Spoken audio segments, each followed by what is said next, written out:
gedara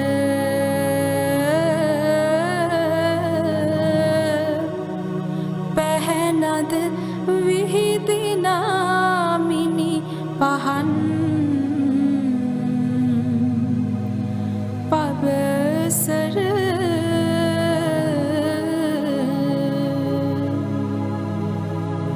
නොමමද නිතර සිදුනා මහා පුද සරස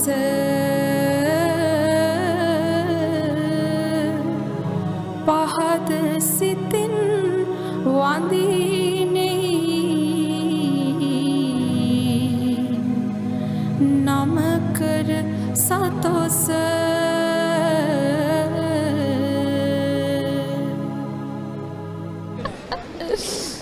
එහෙම එක්කුත් තිබ්බනේ.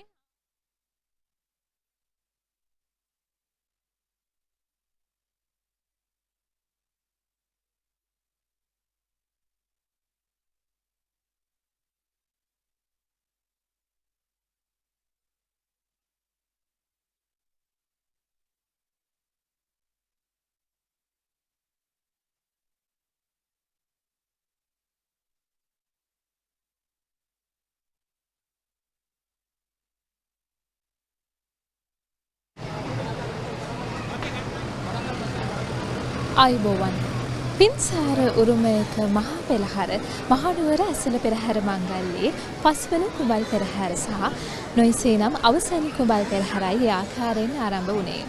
සවස 6:28ට යෙදුණු සුබ මොහොතින් උතුරු දිශානුභූමිකව පෙරහැර ආරම්භ වුණා. අද දවසේදී නියන් රාජා පුලතිස්ස රාජා තැලේ ගමන් කරද්දී සිංහ රාජා සදාතුක තනඩුව වැඩමවීමේ භාග්‍ය ලබාගෙන තිබෙනවා. නිවසේ සිටින ඔබට අපගේ නිල සමාජ මාධ්‍ය ජාල ඔස්සේ පෙරහැර නැරඹීමේ හැකියාව තිබෙනවා. ඒ වගේම ඩයලොග් ටීවී නාලිකාංක 20, පියෝ ටීවී නාලිකාංක 20, 310 සහ ෆ්‍රීසෙට් නාලිකාංක 2 ඔස්සේ ඔබට පෙරහැර බැතසිතින් නරඹන්නට අපි ආරාධනා කරනවා. තුවගරන් நன்றி மதுஷானி. வரலாற்று சிறப்புமிக்க கேண்டி ஸ்ரீ தலதா மாளிகையினுடைய 5வது கும்ப பெரஹராவானது இன்று மாலை 6:28ற்கு ஆரம்பமாகி இருக்கிறது. மியன் ராஜா புலத்திசி ராஜா அணிசூழ சிங்கராஜா யானையின் மேலே புத்த பெருமானின் புனித தந்த பேழையானது அழித்து வரும் காட்சியை உங்களால் காணக்கூடியதாக இருக்கும். இதனை நேரடியாக காண தவறுபவர்கள் டயலாக் தொலைக்காட்சி 20, பியோ டிவி 20, 310, ப்ரீசெட் 2 மற்றும் கண்டி ஸ்ரீ தலதா மாளிகையினுடைய யூடியூப் மற்றும் ஃபேஸ்புக் தளத்தினூடாக கண்டு மகிழ முடியும். தமாஷி வாய்ப்பு உங்களுடைய. Thank you, Devnagaran.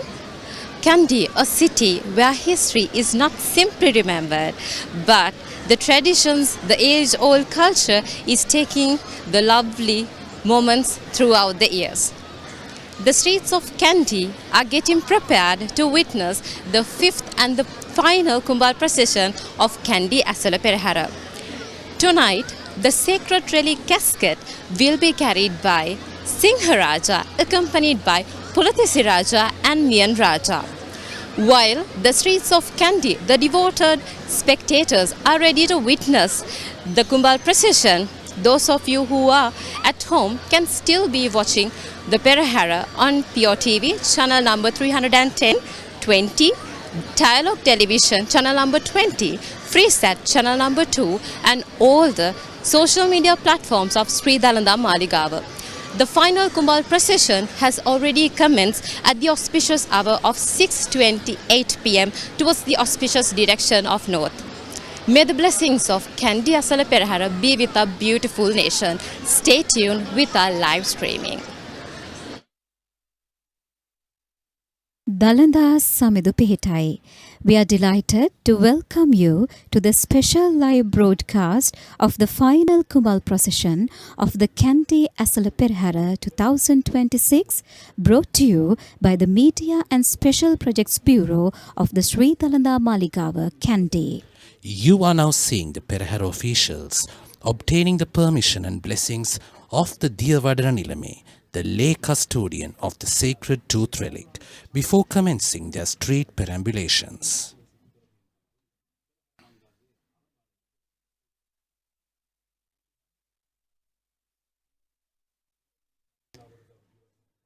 This is the handing over of the keys by the Devatada Nilame to the officiating bhikkhus.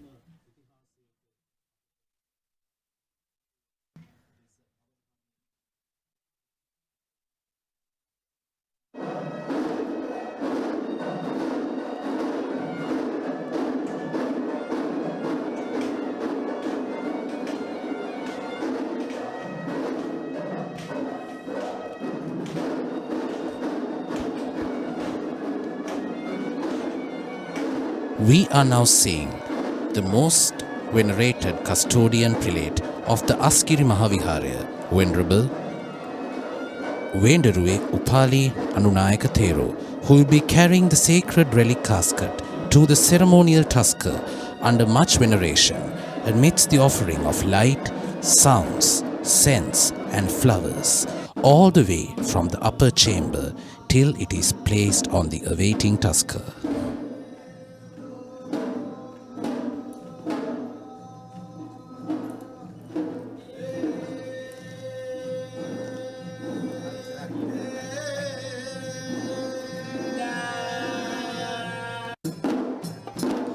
We are now seeing the Perahera casket, which contains 32 relics of Lord Buddha, being placed within the Ranghilige that is mounted on the lavishly costumed tusker, who will uplift the majesty of this great procession.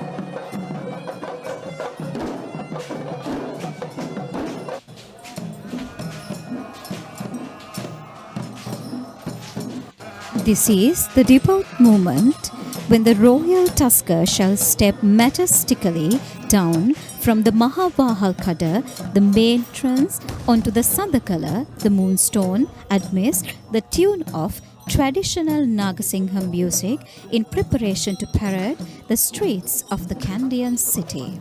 And this evening, the royal tusker will be Singharaja of the Sri Dalada Maligawa.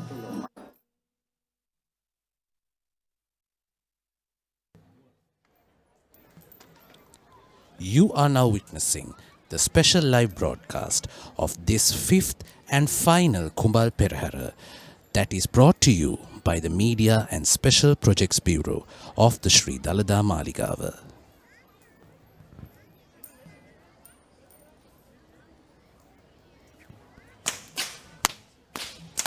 Walking up front with the sound of thundering whips piercing through the skies are the whip crackers, announcing that the procession has commenced, and these whip masters are tasked with clearing the way for the sacred relic casket and the king.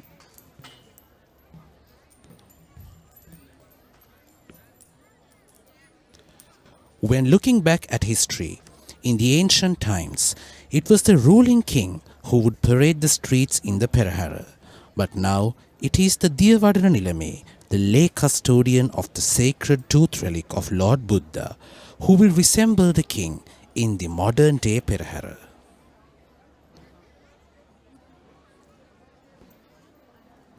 The Perahera is believed to be held in prayer for timely rainfall, and the elements of the Perahera is structured in the symbolical way that it paints the imagery of a rainfall. rain would never be showered without the striking sound of thunder, and these whip wielders are the symbolic imagery to depict the sound of lightning and thunder to pay homage to the rain gods, requesting to bless our crops and cultivations with rain.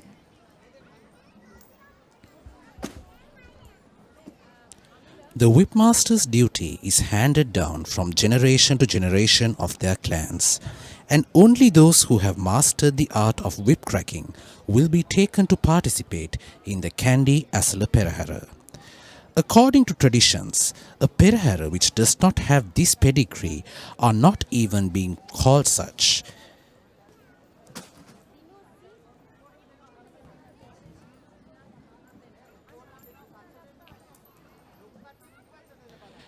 And this troop of whip wielders is led by Mr. Upali Jayaratna.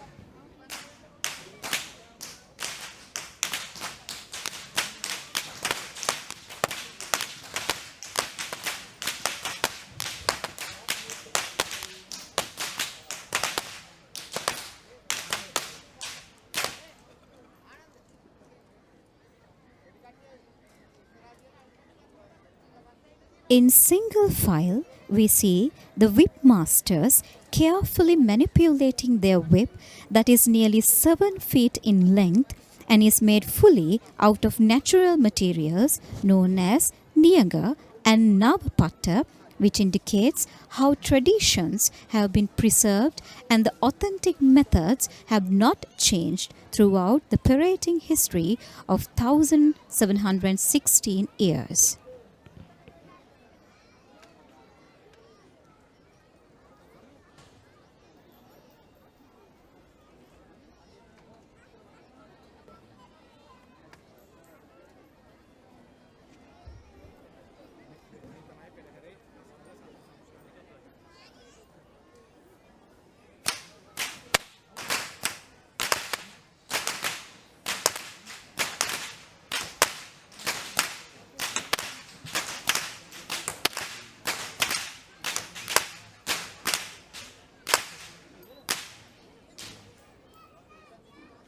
It can be noticed how these whip masters are untying the knots that are formed with the whipping, and that is symbolic to the various problems that we face in this journey of life, where we too spend a careful expense of mind in untying our problems down our own walk down the journey of life.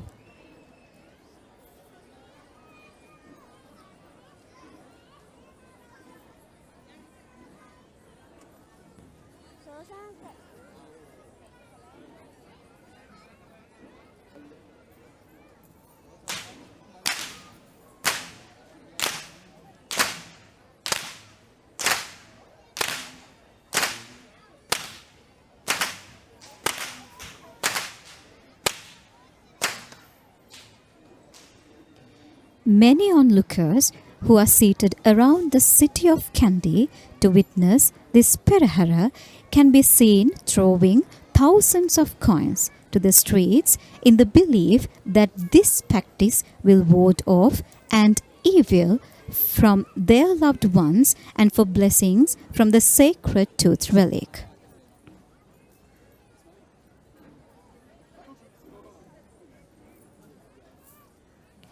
Rain does not come with thunder alone. Just as lightning flashes across the skies, the procession too has its flashes of light dancing across the faces of the people lining the streets to watch. These are the fire dancers who are offering fire, inviting the rain gods to water our lands with rain.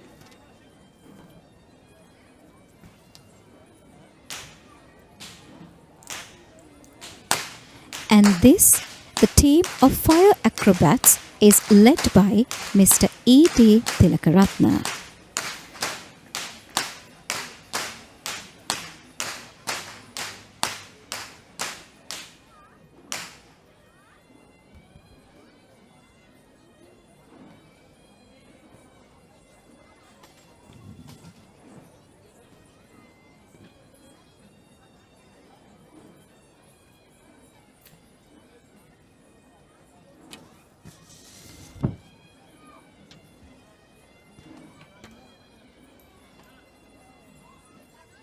Even though it seems very paradox to learn that we offer fire to seek for water, this phenomenon of nature is magnificently depicted by this group of fireball dancers who perform this thrilling stunt of acrobatics while illustrating how lightning comes with the rain.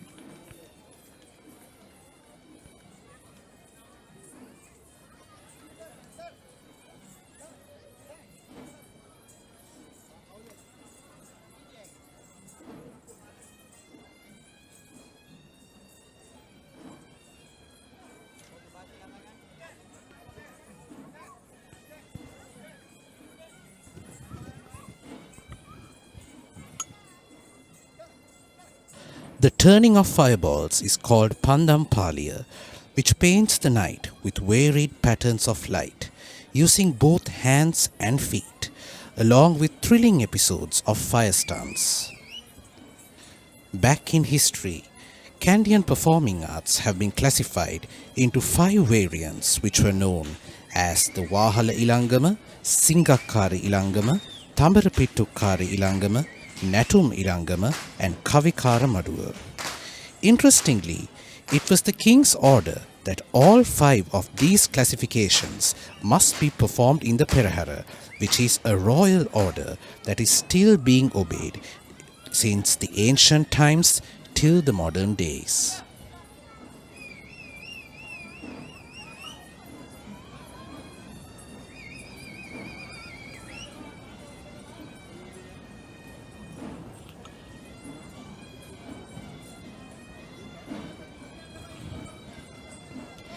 The fireball dance is performed in 3 levels that are known as Bintalaya, low level, Madatalaya, mid level, and Ahastalaya, the sky level, that is definitely the highlighted episode of the fireball dance that is performed standing on each other in great discipline and balance.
The dancers are seen creating paintings of fire across this night sky as they move in the procession.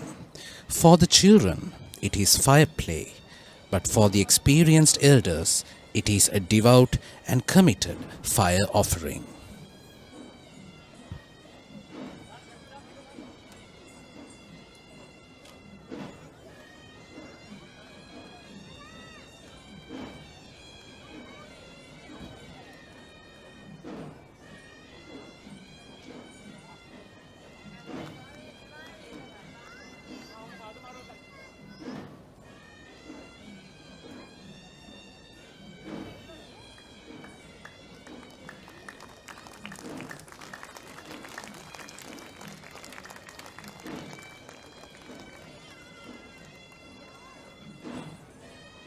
On this year, 2026, we are witnessing the grace of the 1716th Perahera that had begun during the reign of King Kirti Sri Meghavarna, who pledged that the relics must be carried around the city once a year.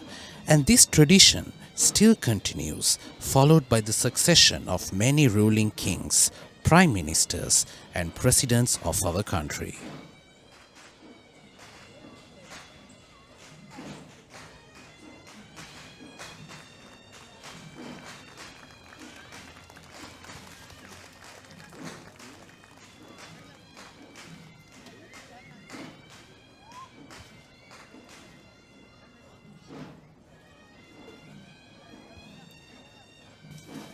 This evening, the Perahera commenced at the auspicious hour of 6:28 p.m., heading the auspicious direction of north, and shall parade down the Dalada Vidya, Yatinuwara Vidya, and conclude ascending the Raja Vidya.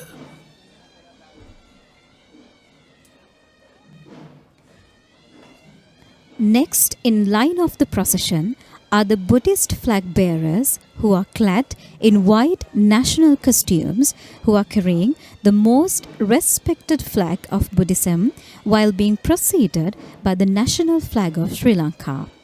The sight of these Buddhist flags create a sense of tranquility among the spectators, reminding us the fact that this procession is in celebration, devotion, and an offering to the great Lord Buddha. A priority of the Kandy Esala Perahera is to reflect the unity of Sri Lanka as a nation, which in here is symbolized by the national flag that was leading the army of flags that we witness.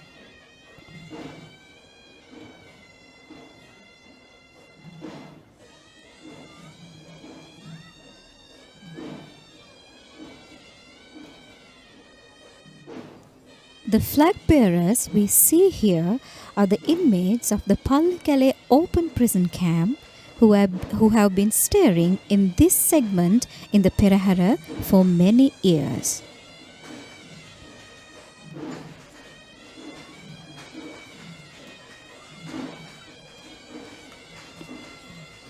In fact, they too are humans just like us, who were once diverted in life in lieu for a wrongdoing. But that could have been a mistake of theirs or of their society. But this participation is a part of the ordeal in releasing them back to society as corrected humans, and therefore they are here today to pay homage to the sacred tooth relic in hope for the change that they pray for in their lives. And now we are seeing, walking in great discipline, in their calm and disciplined nature, are the army of sword bearers who provide protection to the Perahera relic casket, and they are represented this evening by the Angampura team of the Sri Lanka Air Force.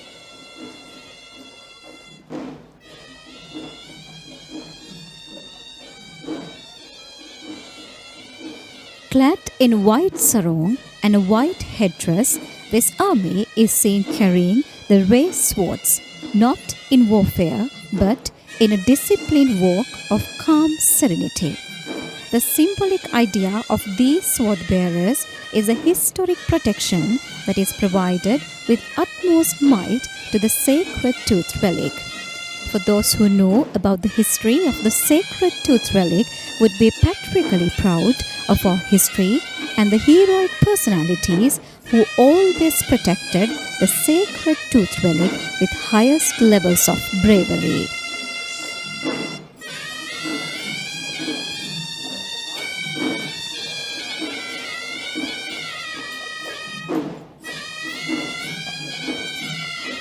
We are now seeing the most magnificent sight of the Perahera, which is the arrival of the very first elephant, who will be carrying the Peramunerala.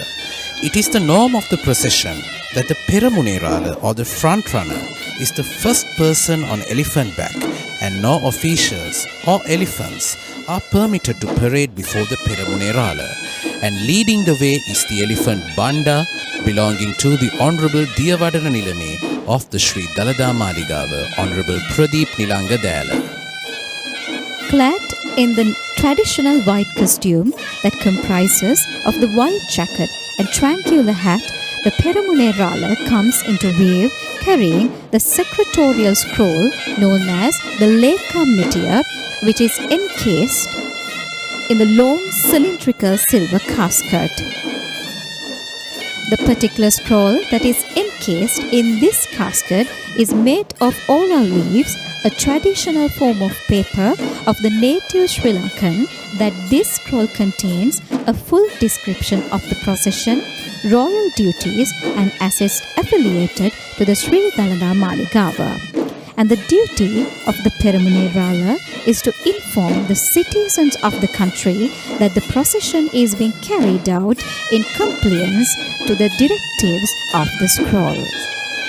This is the arrival of the first Hevisi troupe that represents the official musical ensemble who are permanently seconded to the service of the Sri Dalada Maligawa. They perform in dignified presence in front of the procession as a tradition which they practice with majestic skill. In fact, no Panchaturya Vadana or traditional orchestra of Sinhalese music that produce sounds using either drums or other traditional musical instruments is permitted before the Hevisi as per the rule of the Kandy Perahera tradition.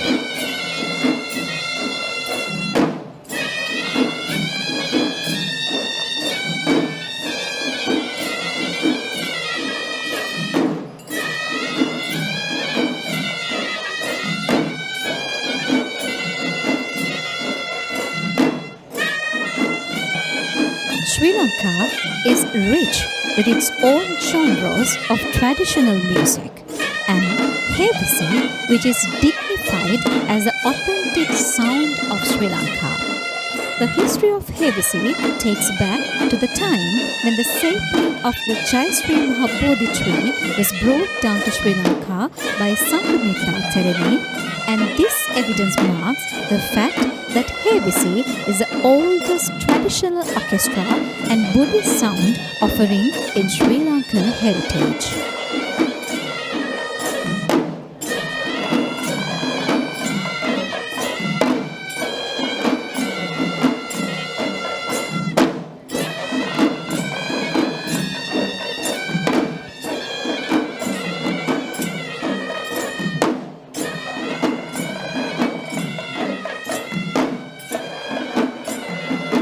The musicianship of Hevisi in the Kandy Esala Perahera and for the daily rituals of the Sri Dalada Maligawa are assigned to the most skilled lineages of Hevisi drummers who are Uduwela, Ihalavela, Malagammana and Mulagoda, who represented the first row of the Hevisi troupe while marching to the beat of the drums.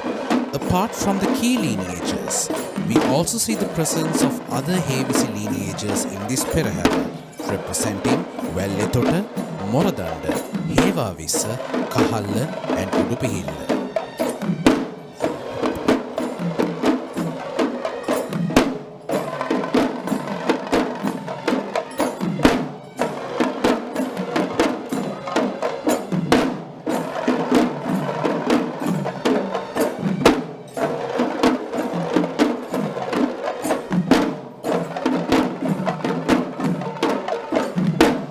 Hevisi, as the most prominent orchestra of the fivefold musical instrument, too has its own variants that are authentic to various parts of the country, known as Upcountry, Low Country, and Sabaragamuwa.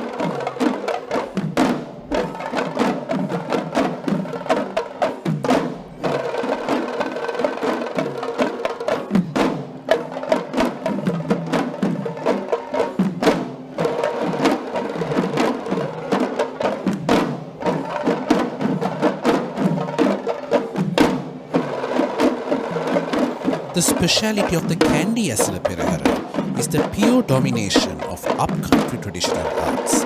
Wherefore, this particular Hevisi instrumental performance belongs to the upcountry tradition of Hevisi, which is known as Udarata Hevisi in Sinhalese.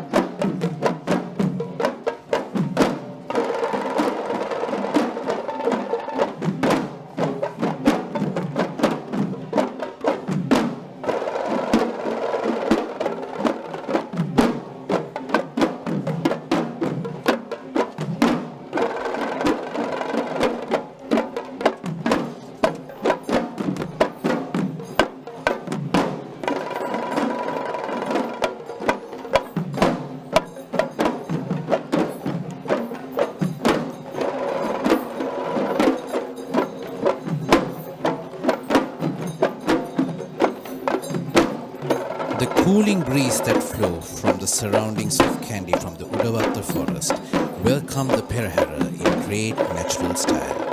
And now we are seeing the arrival of the Gajanayaka Nilame riding on the second elephant. The Gajanayaka Nilame is the royal official in charge charge of the king's troop of elephants, and it was a position given to him directly by the king himself. And this evening the Gajanayak Nilame is on the mount of the Tusker Buruma Raja, belonging to the Sri Dalada Maligawa stables. We are now seeing the Bulat Pade dance, represented by Mr. Nalin Jayasekara of the Sri Dalada Maligawa.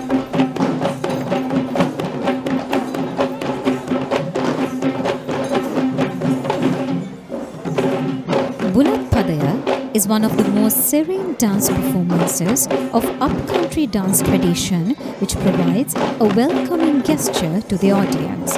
The dancers carry a heap of betel leaves on a white cloth with both their hands and dances in style and discipline using footwork to the tune of the Gataberaya.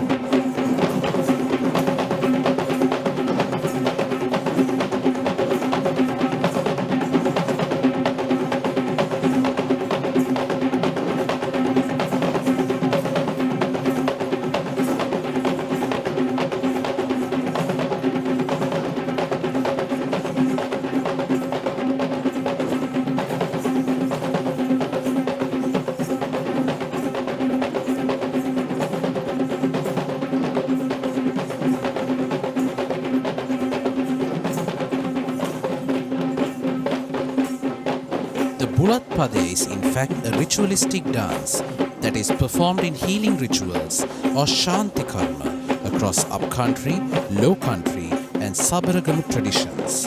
And here we are seeing the upcountry version of the Bulat Pade, which originate from the Kohomba Kamkariya healing ritual as one of the 4 Hat Pade or 7 dance episodes that comprise of the Bulat Pade, Kotala Pade, Mal Pade, Salu Pade, Pol Padaya, Yahan Moti Padaya and the Anguru Dummala Padaya.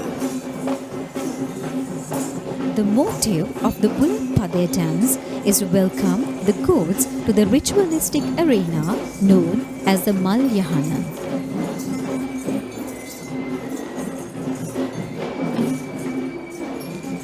It is the custom that the third elephant of the procession will be carrying a Buddhist flag to symbolize the Buddhist atmosphere of the Perahera. This evening, the third elephant of the Perahera is none other than the great elephant Raja, belonging to the Honourable Diyavadana Nilame of the Sri Dalada Maligawa, Honourable Pradeep Nilanga Dayala.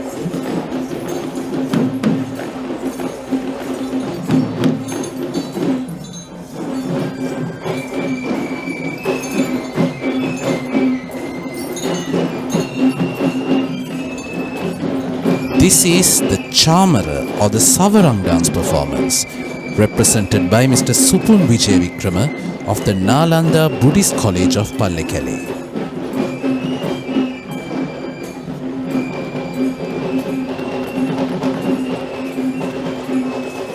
Dance items which involve these tussles are used quite often in the Perahera, but this is not the usual Chamara dance we witnessed previously. This dance, which is recognized as a Savarang dance, is similar to the dance known as Chamara, but with a difference in the prop that is used.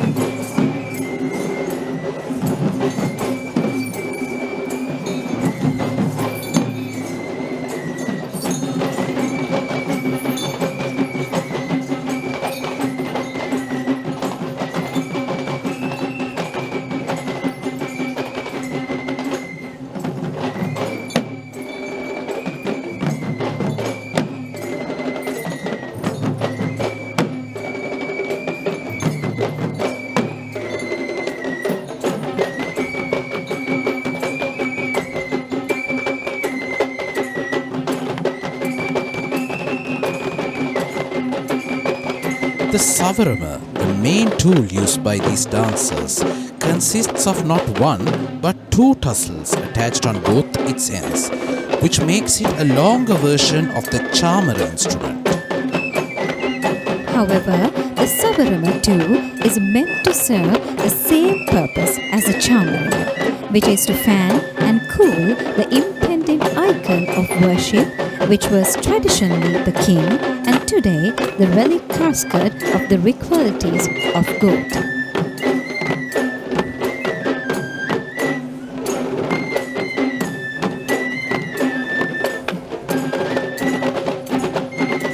The choreography of folk dance that styled the upcountry tradition is designed to symbolize fanning, that is performed using different dance steps, different stances, and the visual beauty that is created by these tussles in motion are surely a soothing sight to the eye. The dance is performed as a team, and just as other folk dance performances, this dance too shows several episodes of breaking down into subgroups during the performance.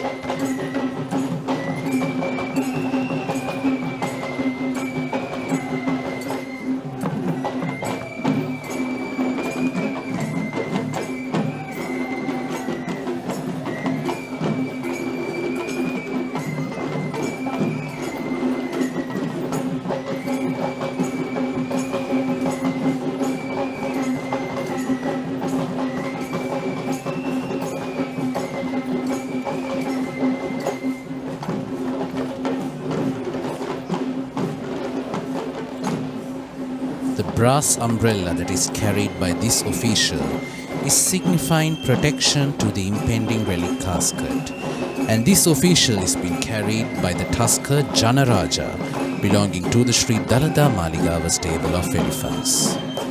Janaraja is a tusker who was gifted to the Sri Dalada Maligawa in the year 1985 by the former president of Sri Lanka, Mr. J.R. Jayawardena, and this year it was special for Janaraja as he was lucky to carry the relic casket for the first time in 25 years at the second Kumbal Perahera, which we noticed a few days ago.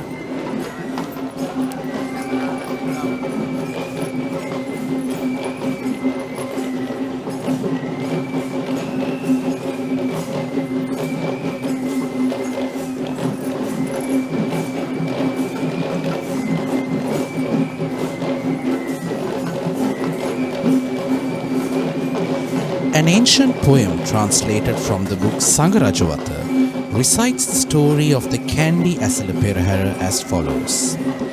The kingdom of Senkadagala, the procession of the month of Esala, held from times ago in favor of the gods above, led by the grace of the Buddha, followed by the deities, the Perahera shall perambulate, just as the kings did commemorate.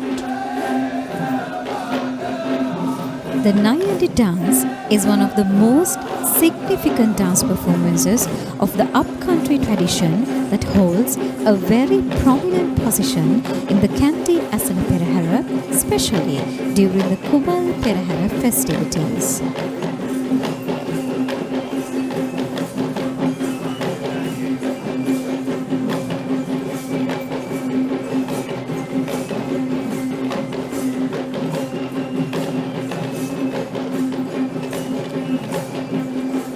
The word Nayandi is in fact the name of the costume that is worn by the Nayandi dancers, which is the same costume that is worn by the Kandian West dancer with the exclusion of the devoted headdress that is replaced with a cloth turban with a knot on the head center that is taking the shape of a cobra.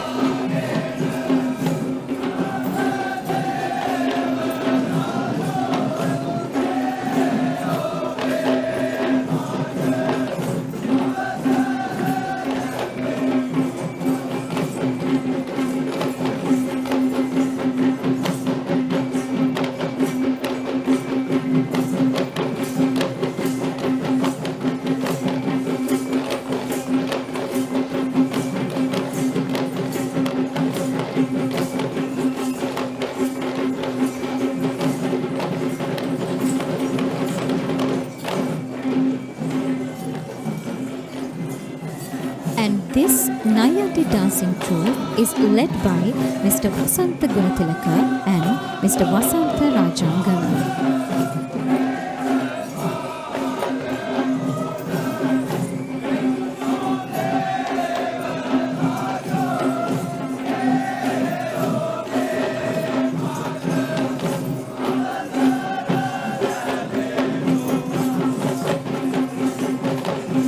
The most revealing narration of the Esala Perahera is found in the book written by the Chinese pilgrim Fa Hiu in the 5th century. The sporadic invasions by the Dravidians resulted in the shift of the kingdom from Anuradhapura to several destinations: Polonnaruwa, Dambadeniya, Yapahuwa, Kurunegala, Kotte and Gampala. With the final shift of the kingdom to the great city of Kandy, the relics have remained undisturbed, and thereby the Kandy Esala Perahera has been held annually to rejoice the honor the sacred tooth relic.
It is an interesting fact from history that in the ancient times, the sacred tooth relic had been considered as a private property of the king, and the public had never been permitted in having the chance of worshipping it. It was indeed the thankful move by King Kirti Rajasinghe who declared that the relics need to be taken in procession for the public to witness and venerate and seek for blessings.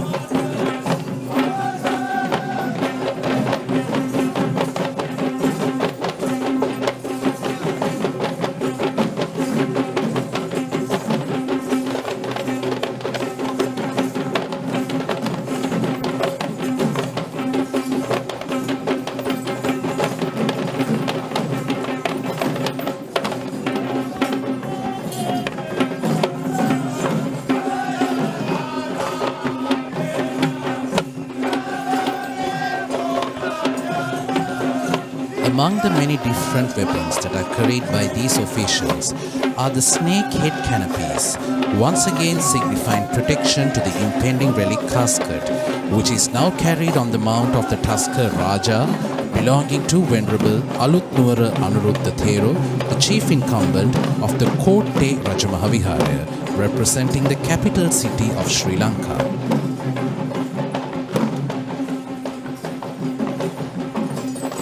What is special about the costumes of these elephants representing the Kumbal Perahera is the color of white, which will be colored from the Randoli Perahera festivities that will be commencing from tomorrow.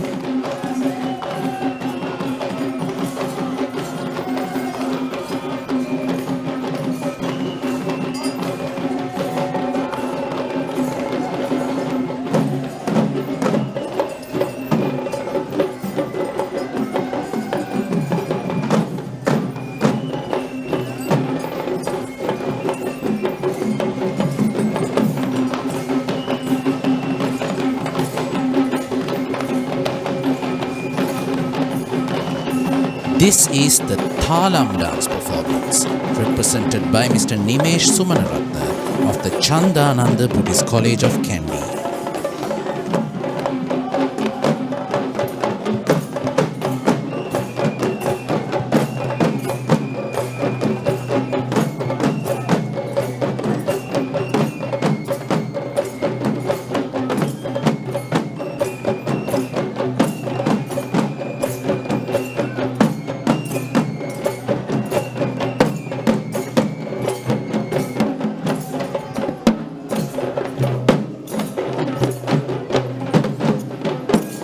The thalam potter, or the small set of cymbals, are a vital instrument used in all forms of traditional dancing in Sri Lanka and also in India to maintain the pace and rhythm of the dance.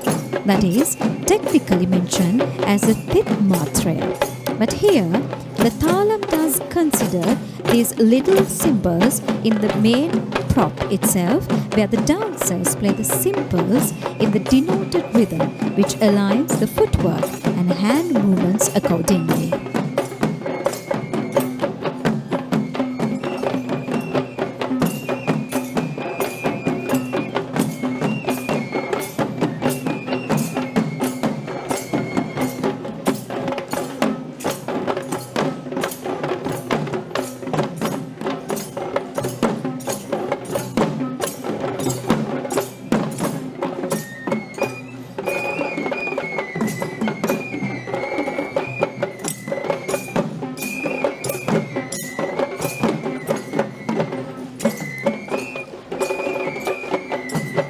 The young performers dash these cymbals in the choreographed rhythm and perform a dance that creates both horizontal and vertical line movements in the space using the right moves that are designed in maintaining the cultural element of the act.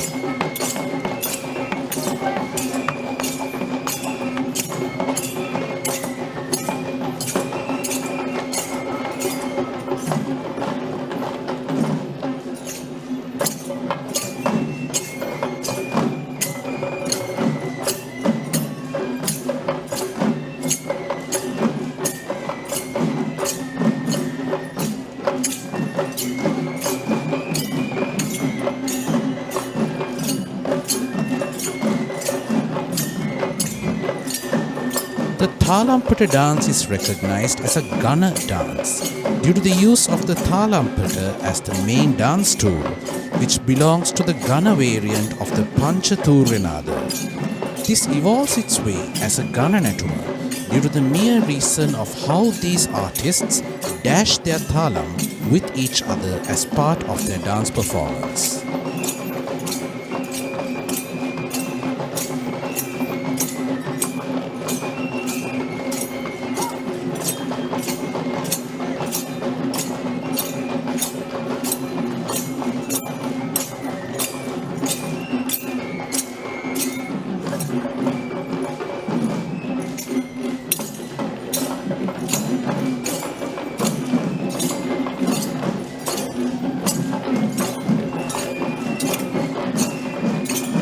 Carrying the official with a brass canopy is the young Tusker Raju, belonging to the most venerable Mahanayaka Thero of the Askiriya Mahaviharya, most venerable Warakagoda Sri Jnanaratana Mahanayaka Thero.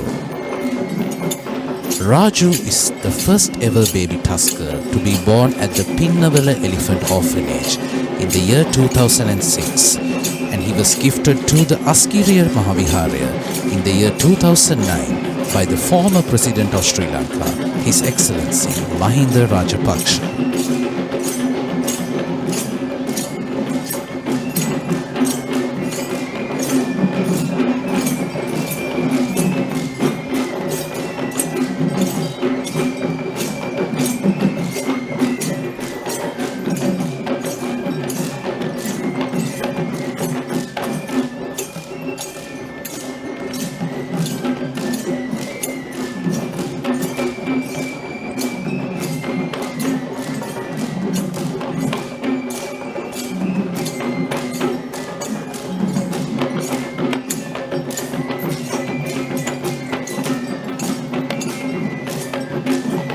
This is the Pathuru dance performance, represented by Mr. Nalin Jayasekara of the Sri Dalada Maligawa. Pathuru is an upcountry styled folk dance act that is known for its faster tempo when compared to the other folk dance acts that is performed in the upcountry.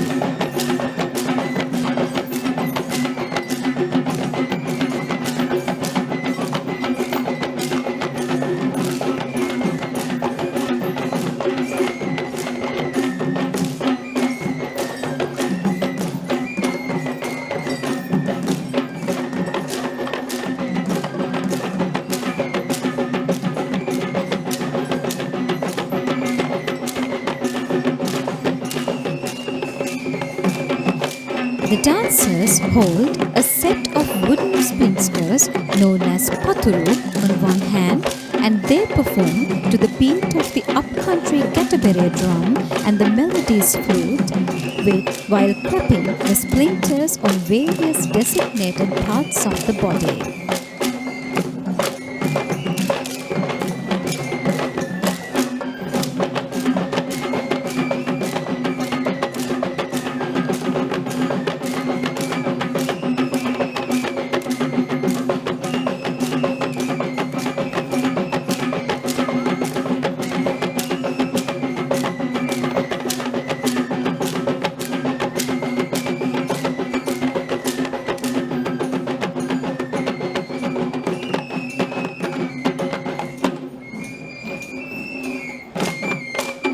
The Paturu dance may be explicitly seen as a singular choreograph, but careful attention would show how this dance involves group work, where we see the performers collaborating with each other as a group, and in subgroups.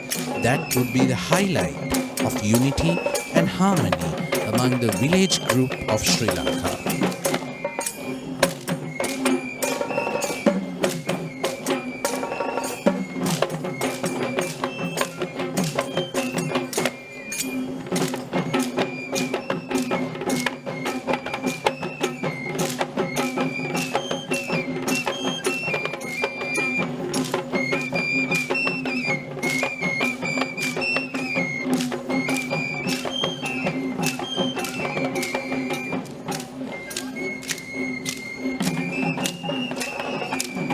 The Paturu dance may explicitly seem as if it is a singular choreograph, but careful attention would show how this dance involves group work, where we see the performers collaborating with each other as a group.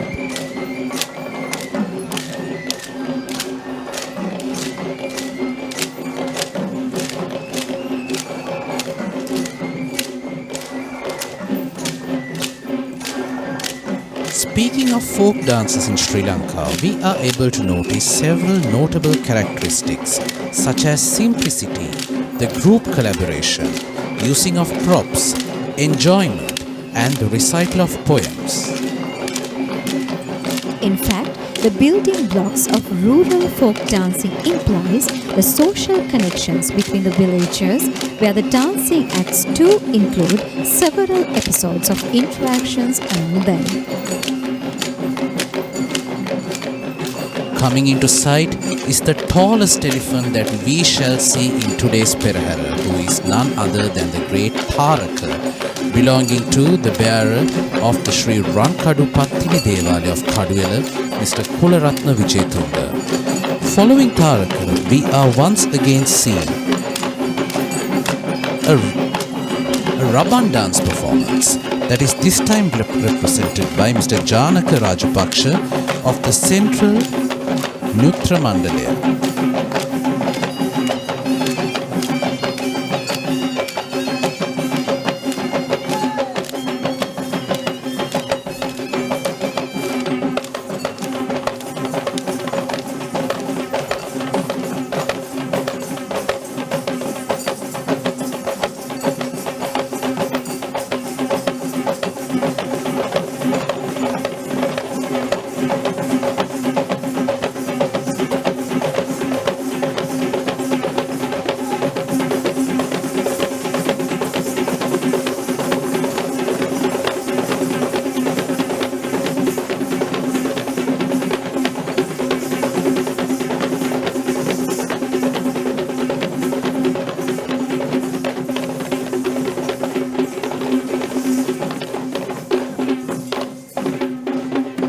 The rabana or hand tambourine is a very popular object used in the folk dancing tradition in Sri Lanka, but this is no such dance even though we see the presence of the tambourine in play.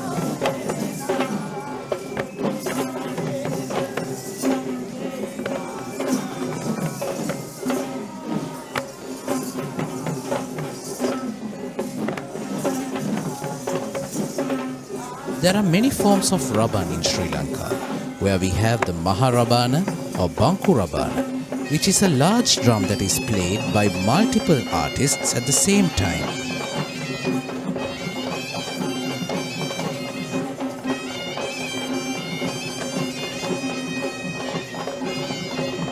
The Virindu Rabana that is played while singing comical verses of Virindu, and the Atrabana which we see now that is most prominently seen in the dance-related performances. We also hear a version of as Karakavime Rabana or spinning tambourine, which is in fact the same Atrabana with the dent carved in its middle. A speciality of this particular Raban dance is the collaboration with the Raban Krida performances, where the spinning game of Raban can be identified as a developed performance of the Raban dance, where we see several generations of artists who are differently aged, senior and young, who have developed this intrinsic skill from childhood, learning to spin various objects.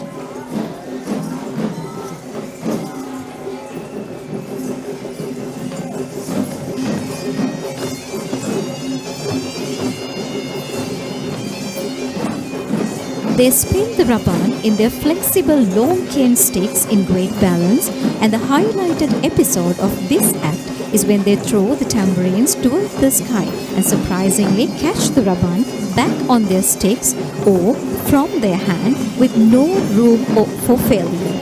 Every such succeed attempt is applauded with cheer from the onlookers, as it seems impossible to the common eye.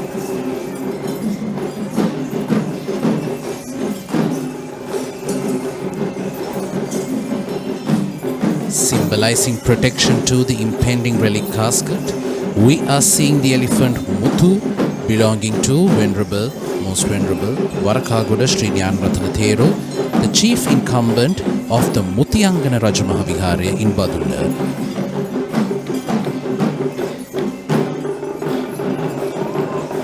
Muthu is an elephant who was gifted to the Muthiyangana Rajamaha Vihara. In fact, one of the 16 places in Sri Lanka which Lord Buddha has visited himself. And this elephant has been gifted to this temple in the year 1986 by the former Prime Minister, Mr. Ranasinghe Premadasa.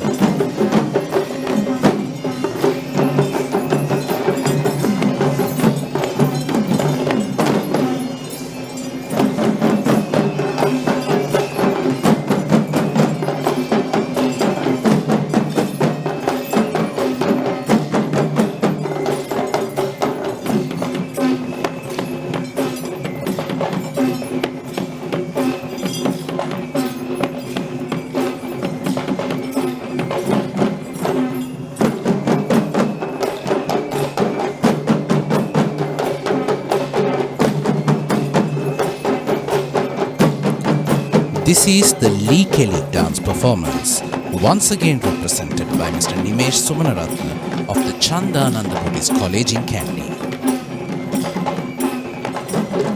Lee Kelly is also another interesting folk dance of the upcountry tradition that consists of performers having two wooden sticks on their hands who shall dash them together in a rhythm individually and even among pairs or at times groups.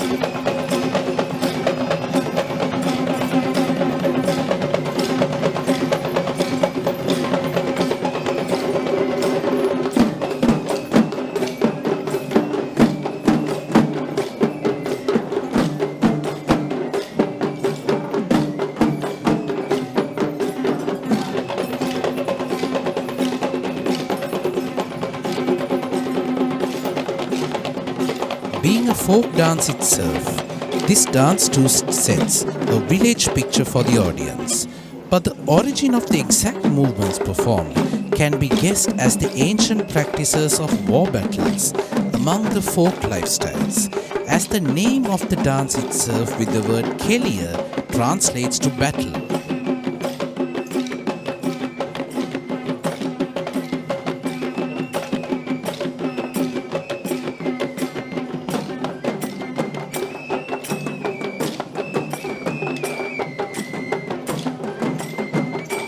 The The fast tempo that is performed in several episodes of the Lee Kelly dance creates the sense of energy that truly creates a battle atmosphere, which once again connects the folk dance with a previously taught affiliation with warriorism.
Lee Kelly is one of the dance performances which has been performed since more than centuries ago, which is provoked by evidence that is still visible to all of us.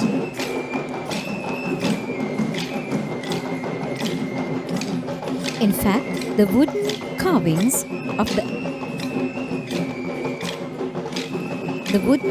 of the Andake Kataragama Devalaya that belongs to Gampola era two portraits, a pictorial carving that illustrates a Lee Kelly performance.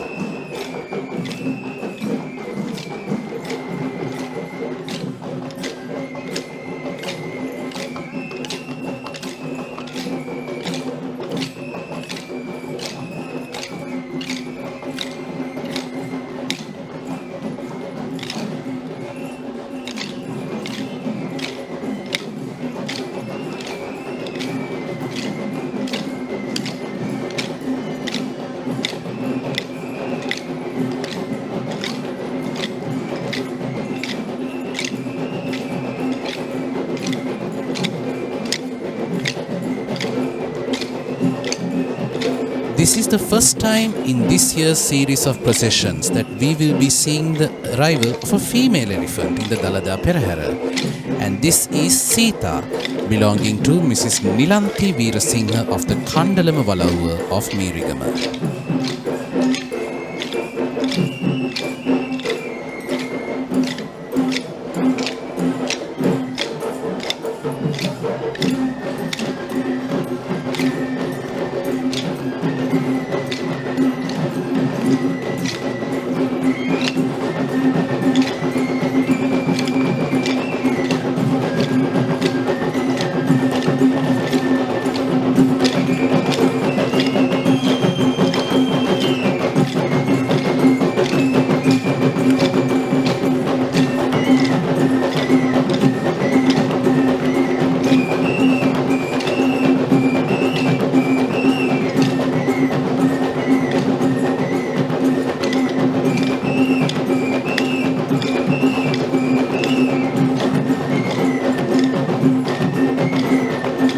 It is an interesting fact from history that in ancient times, the sacred tooth relic has been considered as a private property of the king, and the public had never been permitted to having a chance of worshipping it. In fact, it was indeed the thankful move by King Kirti Sri Rajasinghe, who declared that the relics need to be taken in procession for the public to witness and venerate and seek for blessings.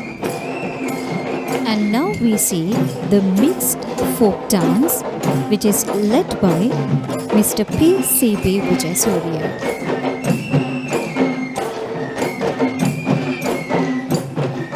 Traditional dancing in Sri Lanka is segregated into two main types, which are the Shastriya Nattu or dance performances that are based on healing rituals, and the other being Gami Nattu or folk dance performances. The dance that we see now is a remarkable fusion of not just one but 4 different folk dance performances being danced simultaneously in the same spotlight.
folk dancing is also known as Jananatu or Gaminatu, which are dance items that represent the culture of the native village lifestyles of Sri Lanka. These dance acts have no ritualistic regulations that needs to be strictly adhered in comparison to the Shastriya or traditional dance acts. In fact, there is a lot of space left for creativity in designing the choreography, costumes, tunes and other elements, attraction, keeping in mind to not to harm the authenticity of the dance as how it was passed down upon generations to generations.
This dance is represented as one team, but we could carefully observe how they break themselves into sub-teams among themselves.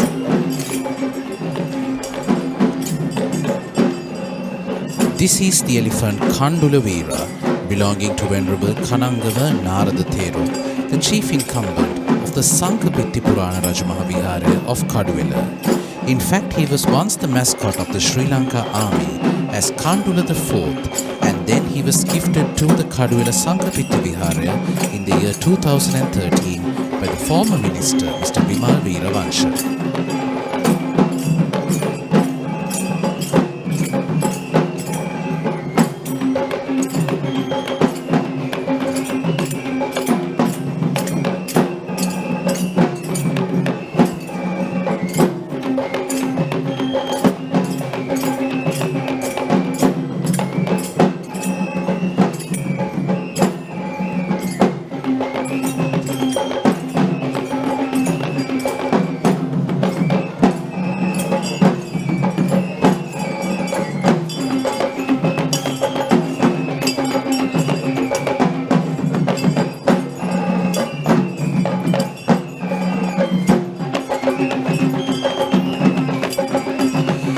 Now we see the sword dance performance represented by Mr. Hasindu Gunawardana.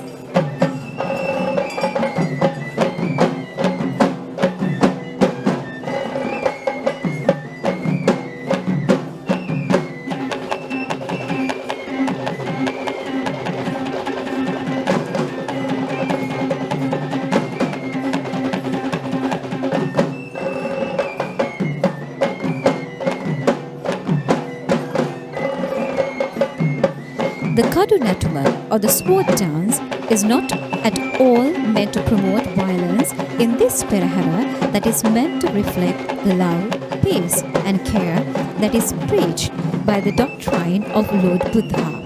This dance actually is meant to be a tribute and to illustrate the bravery of our ancient Sri Lankan warriors who risked their lives to protect Sri Lanka as a nation.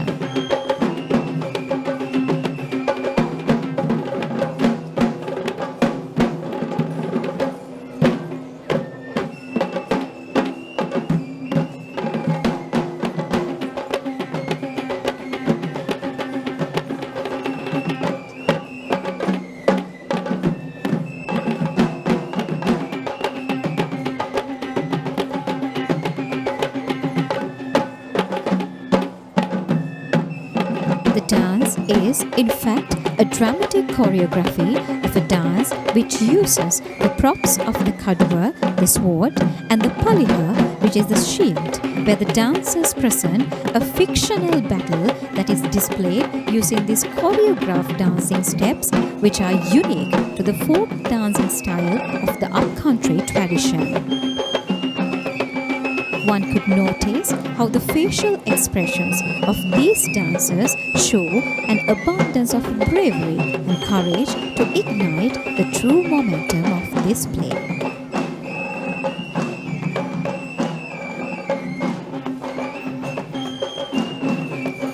These sword dancing acts also utilize the singing of Hatankari or battle-oriented poetry, in which its lyrics speak of the bravery, courage and victorious energy of our ancient warriors, while highlighting and appreciating the heroic personalities who we have come across in history.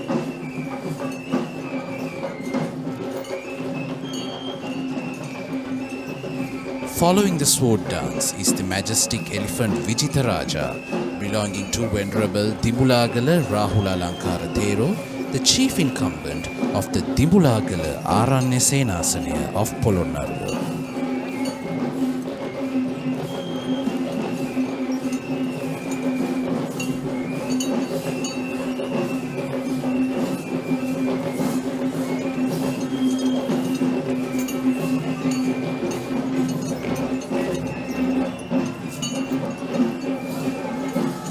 We now see the Pantheru dance performance represented by Mr. Palita Hapukoda.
The pantheru is a musical instrument that is used as a rhythm tool across the three traditions of upcountry, low-country and suburban. But the pantheru dance is exclusively belonging to the Udarata or upcountry tradition of dance.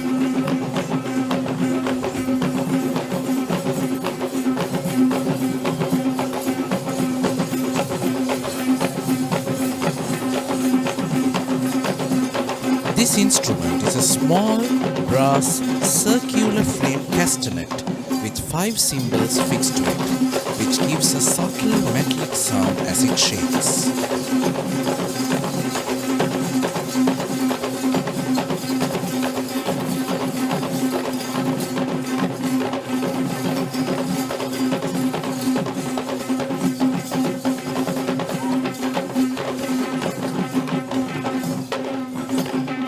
It was originally used to keep up in the beat of the chamber of versifiers or the Kavikaramattu, and is considered as one of the authentic tunes that are engaged with the sound offerings associated with the Dalada Puja.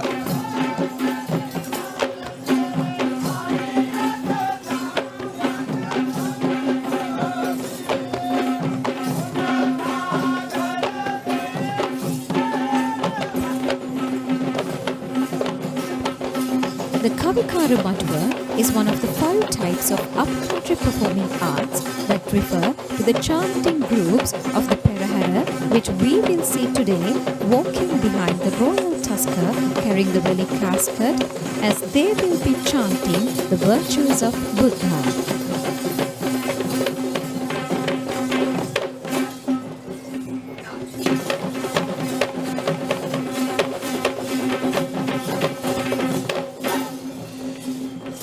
It is in fact that it is only in the hill capital of Kandy that we are able to witness the Pantheru dance in its most authentic form.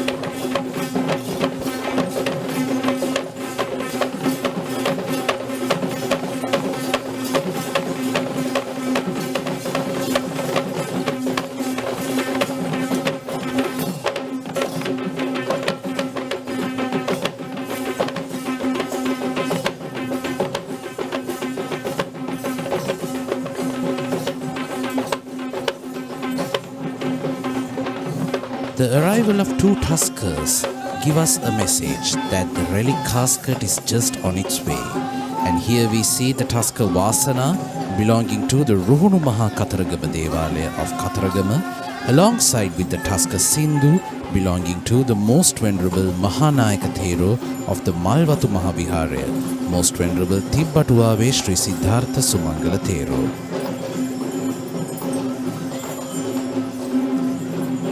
We have reached the most majestic episode of this evening's final Kumbal Perahera, the arrival of the very first West dancing troupe, who is tasked with escorting the way for the relic casket, with the troops represented by Mr. Ishantha Ihalavela and Mr. Lasantha Vansekara.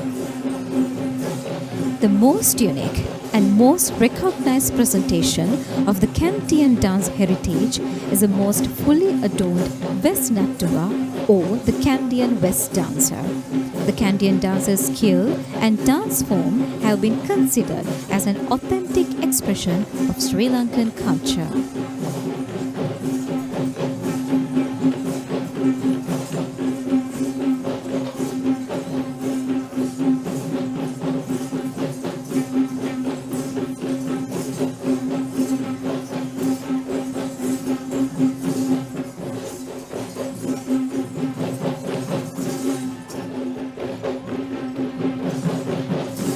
In fact, it is this icon of the West dancer who is the branding identity of traditional Sri Lankan dancing across the seven seas, despite the presence of many artistic dance performances that are authentic to the traditional Sri Lankan dance.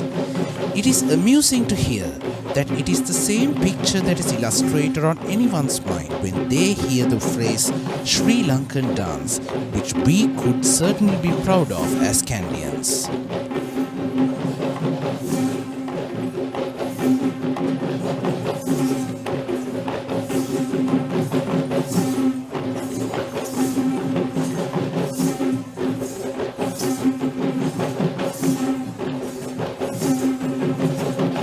The West dance is more than just a ritual.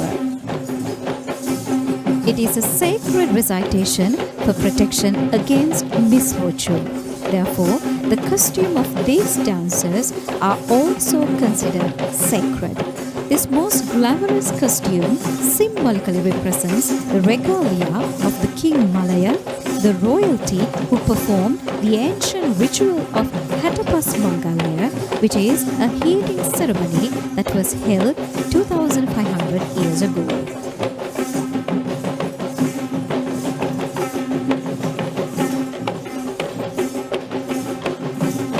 The West dance is just more than a ritual. It is a sacred recitation for protection against misfortune. It was in the 4th century BC when the first ever Hatapas Mangali was performed in Sri Lanka by the Malay king to cure a dividos or godly curse that had been bestowed upon King Panduvasdeva.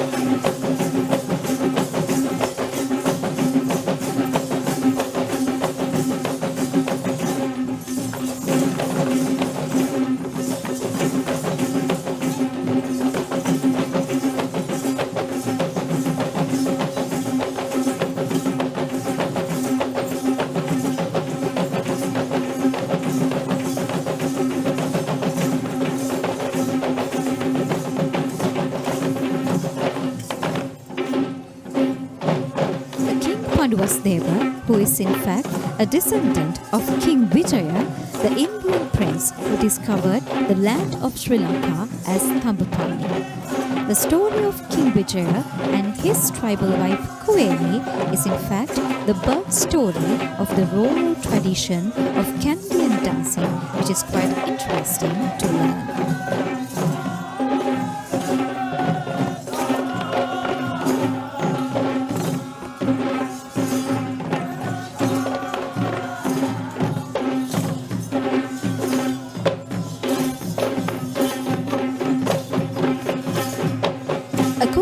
history, Kuweni was a princess of the Yaksha tribe in Sri Lanka who became the wife King Vijaya upon his arrival to Sri Lanka, being the first young lady who he witnessed just after discovering this copper-sanded land of Sri Lanka. Unfortunately, it is a sad incident when Kuweni was betrayed by King Vijaya, which led to a devastated Kuweni who was left out with both her children.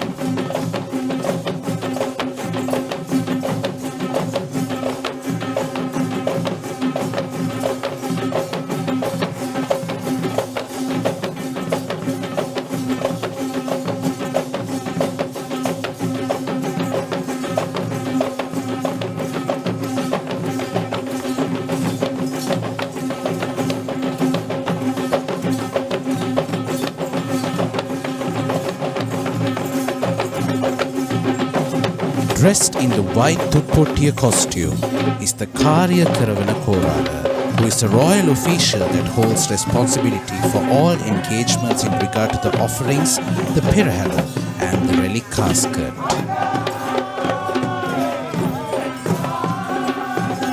This very special orchestra that leads the Relic casket are the Nagasingham instrumentalists, which is an Indian-influenced ensemble of music that plays authentic music to escope the Relic casket as part of the traditions that were conducted in Lord Buddha's time. And this evening, the Relic casket is being majestically carried by the Tusker Singharaja, belong to the Sri Dalada Maligawa. Singharaja is accompanied by the Tuskers Miyan Raja and Pulatisi Raja, who also belong to the Sri Dalada Maligawa.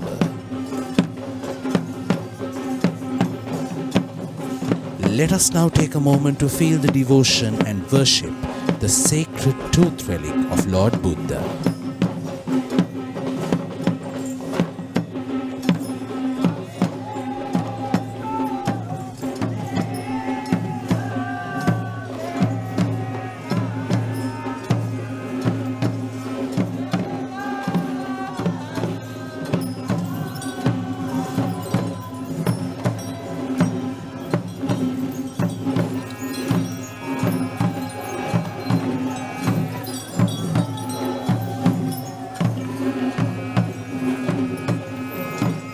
This is the chamber of versifiers of the Kavikara Matuva, the group of poets who walk behind the relic casket while singing the virtues of Lord Buddha.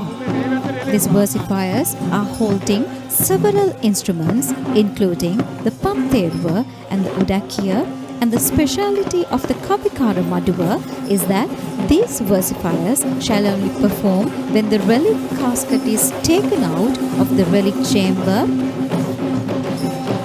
and shall sing till it reverentially placed back after the Perahera. This too is in the fact of an offering of King Veera Parakrama Narendra Singha to the sacred tooth relic.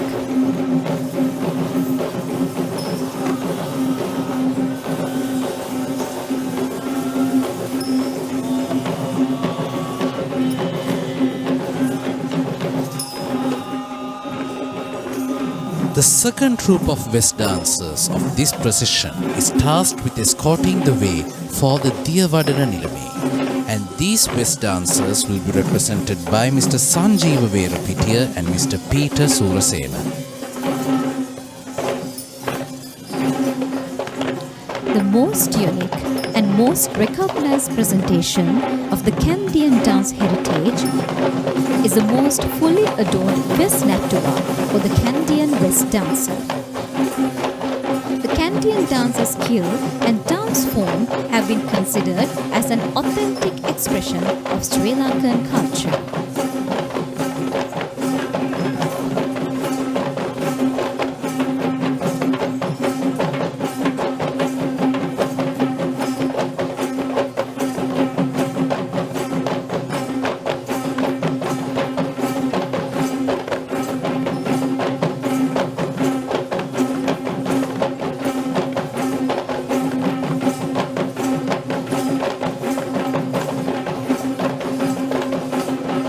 West dancing was considered as a part of royalty itself, where it was formerly associated with the kings since the ancient times. When going down history, the West dance was performed in line of the Anuradhapura kingdom, and this has been rebranded as a Kandian dance only after this royalty had shifted to the kingdom of Kandy.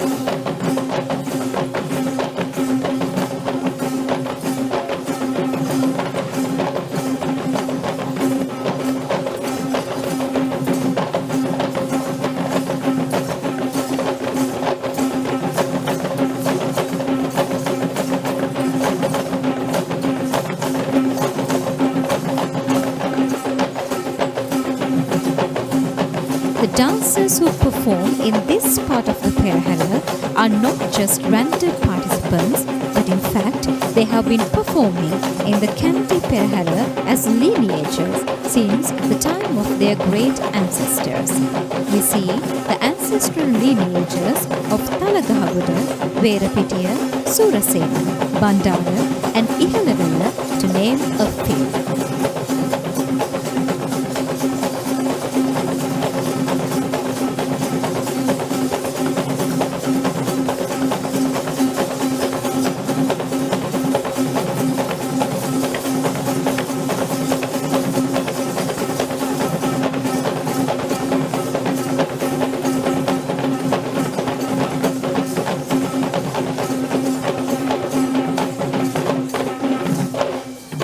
Dancers who stand in the first line, right in front of the icon of respect, is the current heir of the particular lineage who shall be leading the dance troupe.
The costume that is worn by the West dancers are very unique, and it is believed to have of the exact same costume that was the regalia of the Malay king.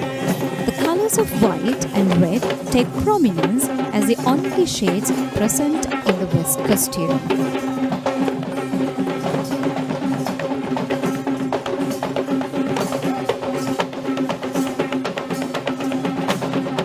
The custom of the Kumbal Perahera is that the Diyavada Nilame himself shall not be participating after the first Kumbal Perahera, and it is the tradition that in the fifth Kumbal Perahera, the Diyavada Nilame will be represented by the Honourable Basnayak Nilame of the Sri Maha Pattini Devali in Kandy. Likewise, we are seeing Honourable Basnayak Nilame Hemantha Bandara Herath who is the Basnayaka Nilame of the Sri Maha Pattini Devalaya in Kandy and the Sri Pattini Devalaya in Hanguran Keta.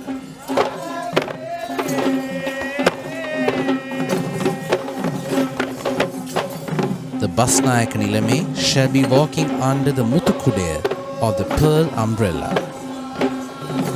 He is followed by the Murayuddha weapons and the representatives of the 10 villages associated with the Sri Dalada Maligawa, known as the Gamdahaye Vidanevaru.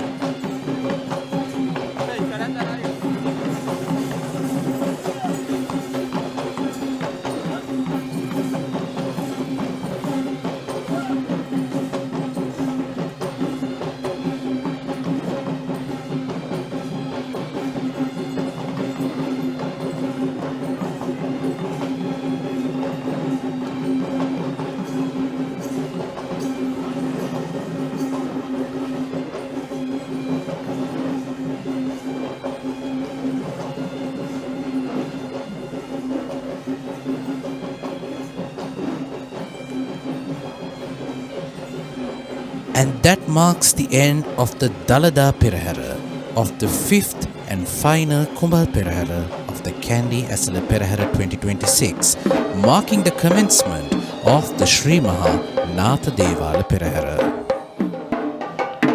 The Sri Maha Natha Devalaya in Kandy is located right in front of the Sri Dalada Maligawa, where it is considered as the main shrine that is dedicated towards Lord Natha and one of the oldest buildings in Kandy that was built even before the Sri Dalada Maligawa. Preceding the procession is the troop of Buddhist flag bearers, and we see a very special flag among, which is the Matale Disakodiya, or the state flag of Matale, which is to symbolize the birthplace of the current Basnayaka Nilame of the Sri Maha Natha Devalaya in Kandy.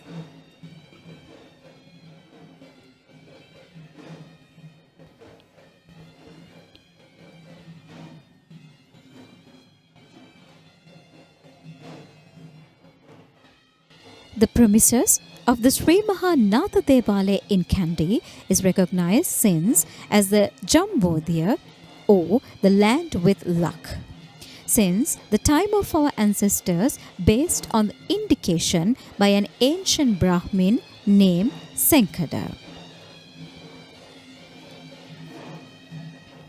This troop of Buddhist flag bearers are represented by the officials of the Pallekele Civil Defence Authority.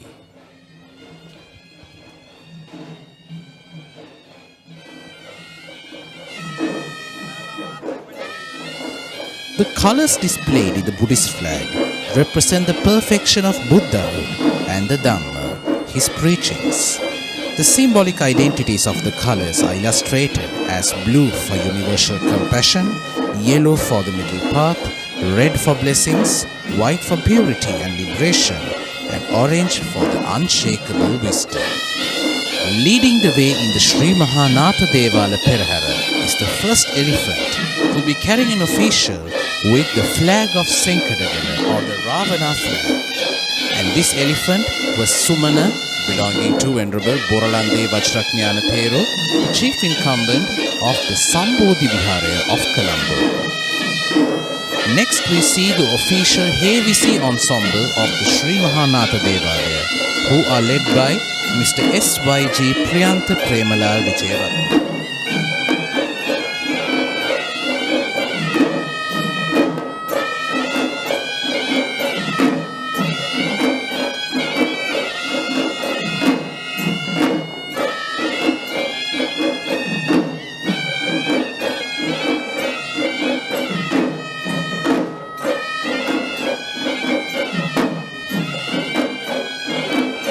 Just like how the Hevisi troop of the Sri Dalada Maligawa procession engages in their own routine offerings, the Hevisi troops of the 4th Devala Peraharas are the actual lineages who still perform in the daily, weekly, monthly and annual rites and rituals of the particular Devalaya.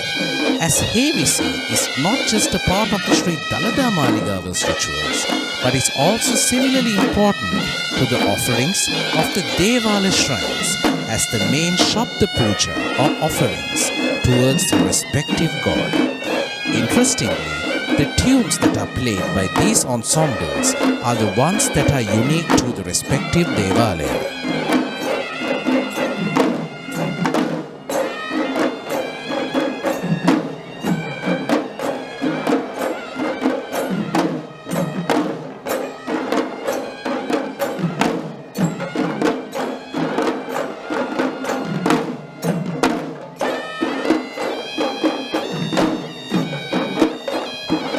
It is fascinating to know how all of the blend of all these instruments individually contribute to the symphonic sound of the overall ensemble. When musically analyzing the instruments on its own, we see that the taula is used to create a deep echoing sound. The tamtam, on the other hand, creates a noise that is heard to a far distance, while the horananga creates a high-pitched wind noise, and all of these put together creates the iconic symphony that covers the heritage of Sri Lanka.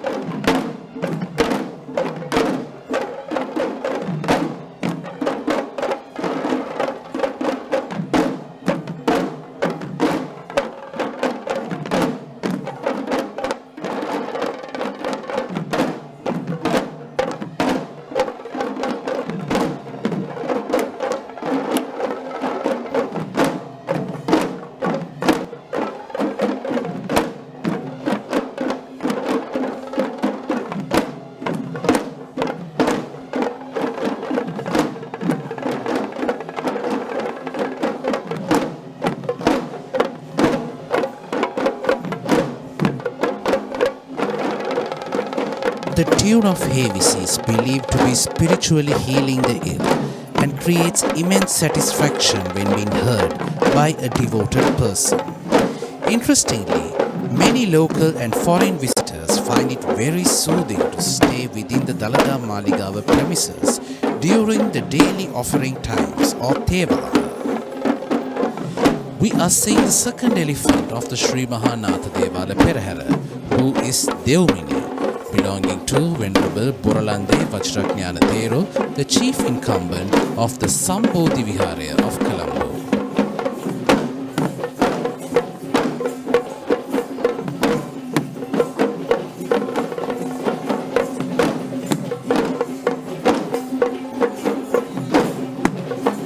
This is the Pantheru dance performance, represented by Mr. Ruwan Marasinghe.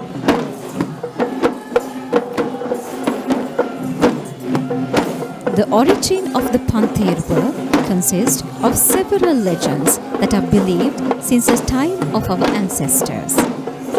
One such prominent legend describes that the Pantheru was, in fact, of a chakra of the Asura that had gone to the hands of the Suryas during the Sura-Asura battle.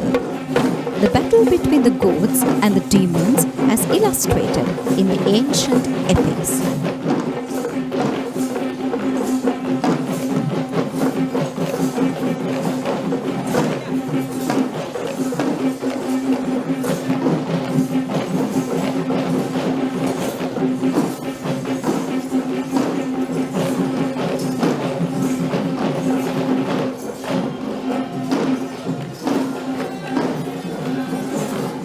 The Pantheru dance is performed to the beat of the Gataberea or Udarataberea, which is considered as a spinal instrument of upcountry dancing, just like how the Yakberea or Devilberea is a key instrument of low country dancing, and how the Daula is a key instrument of the Sabaragama style of dancing.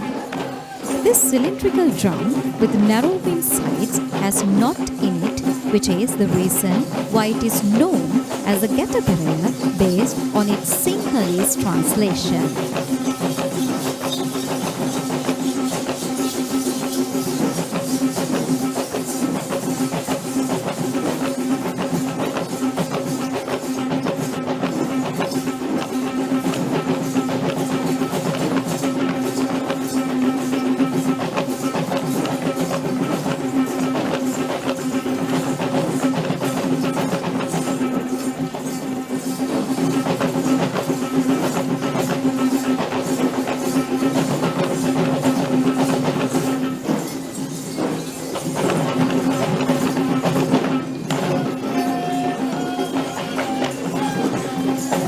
performers are not just seen dancing, but also chanting several verses which are distinguished as Pantheru Kavi, or poetry associated with the Pantheru dance. One such prominent verse, named Sit Lesaloa, describes all affiliations to the Pantheru, including the resemblance as a chakra and as the anklet of goddess Patti. Therefore, Pantheru is certainly a performance that is infused with dancing, singing and playing, which makes this Pantheru dance very special.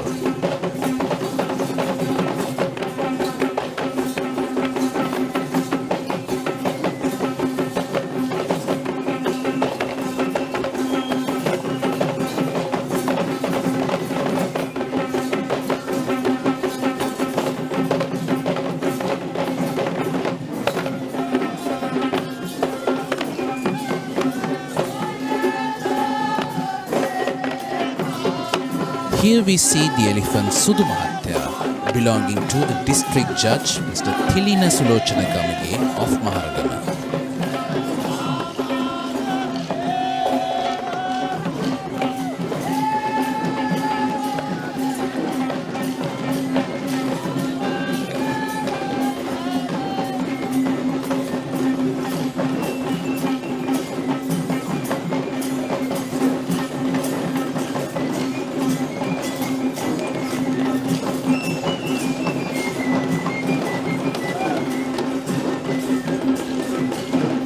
The Perahera is a great cultural spectacle that infuses both Buddhist and several Hindu cultural practices, along with minute affiliations of elements relating to both Mahayana and Theravada traditions of Buddhism.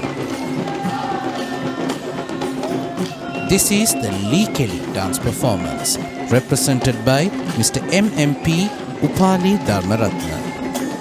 Likeli is also another interesting folk dance of an upcountry tradition that consists of performers having two wooden sticks on their hands who shall dash them together in a rhythm individually and even among pairs or at times groups.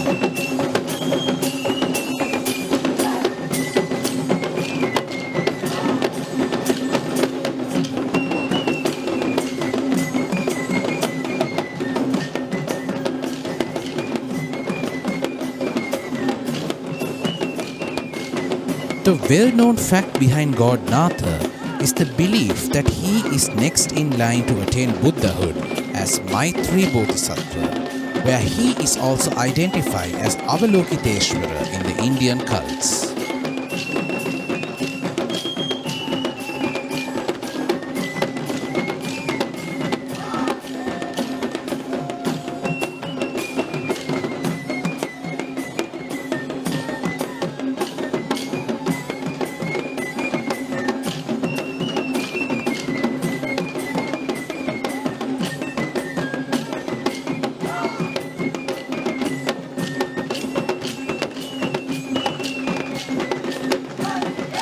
Likeli is one of the dance performances which has been performed since more than centuries ago, which is provoked by evidence that is still visible to all of us. In fact, the wooden carvings of the Ambake Kadragama Devalaya that belongs to the Gampula era too portrays a pictorial carving that illustrates a Likeli performance.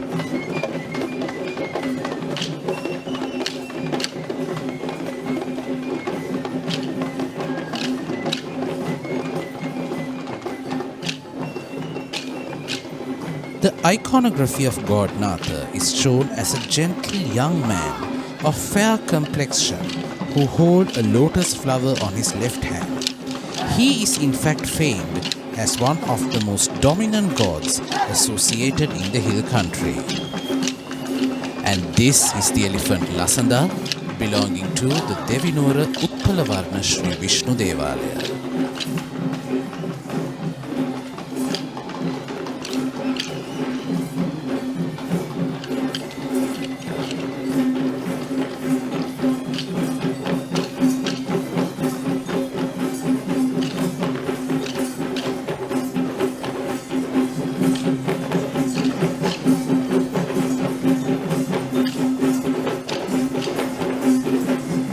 The role of Nayandi dancers of the Devala processions during the Kumbal Perahera festivities is to escort the way for the ceremonial elephant who shall be carrying the requilleries of the gods. And this troupe of Nayandi dancers are represented by Mr. Pradeep Indika Attaragama.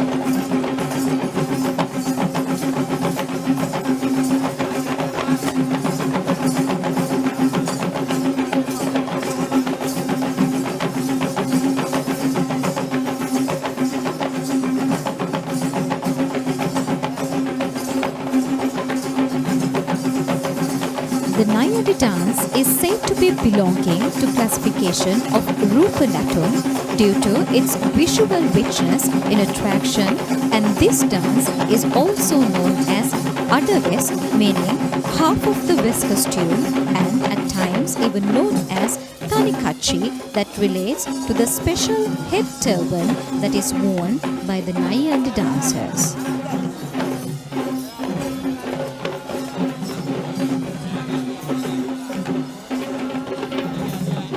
We are now seeing the arrival of the most highlighted moment of the Sri Mahanatha Devala Perahera, the arrival of the ceremonial elephant who shall be carrying the requilleries of Lord Natha. Walking in front of the ceremonial elephant, dressed in the traditional white thupottiya, is the chief trustee of the Sri Mahanatha Devalaya in Kandy. This evening, the ceremonial elephant who shall be carrying the requilleries of Lord Natha is the elephant Arjuna, belonging to Venerable Karatota Panyasiha Thero, the chief incumbent of the Vauru Kannala Buduraja Mahaviharaya of Dikwalla.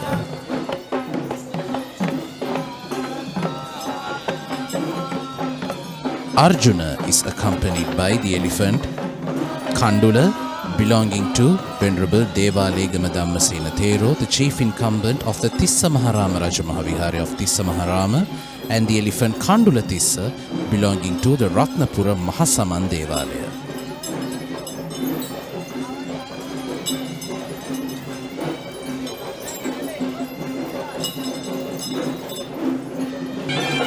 And that marks the end of the Sri Mahanatha Devala Perahera, which leads to the commencement of the Sri Maha Vishnu Devala Perahera. The Sri Mahavishnu Devalaya in Kandy, that is also prominently identified as the Mahadevalaya or the Great Shrine, is a main shrine in the hill capital that is dedicated to Lord Vishnu among the Satara Mahadevalaya in Kandy.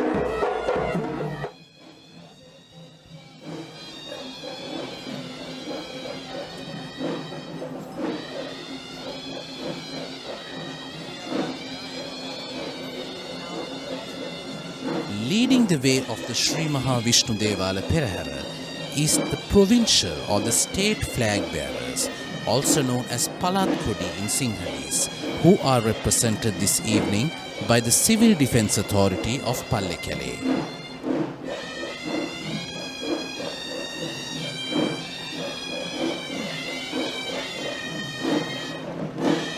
The only collection of flags that are being carried in the procession of the Sri Mahavishnu Devalaya would be these Palatkudi, or the flags that represent the states and counties of Sri Lanka, according to the administrative divisions that were divided in history.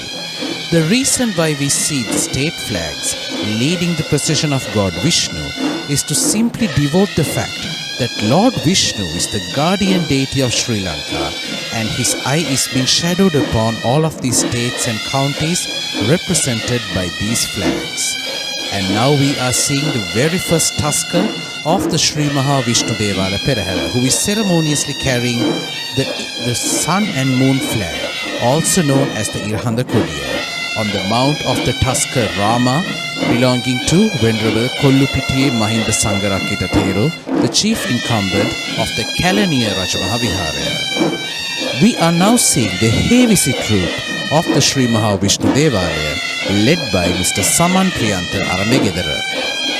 The Hevisi troupe of the Sri Maha Vishnu Devalaya is notably special among all of the other Hevisi troupes that we see throughout this procession based on several importances. As we know, the inaugural ritual of the Esala Perahera is the cup situina or the planting of jack in the auspicious hour, and this piece of jack plant is being cut from the village of Alutnuvara that is located the footsteps of Kadugannava, which marks the entrance to the district of Kandy, and is also known for the Alutnuvara Sri Dadimunda Devalaya, that is the main shrine in Sri Lanka that is dedicated to Lord Dadimunda.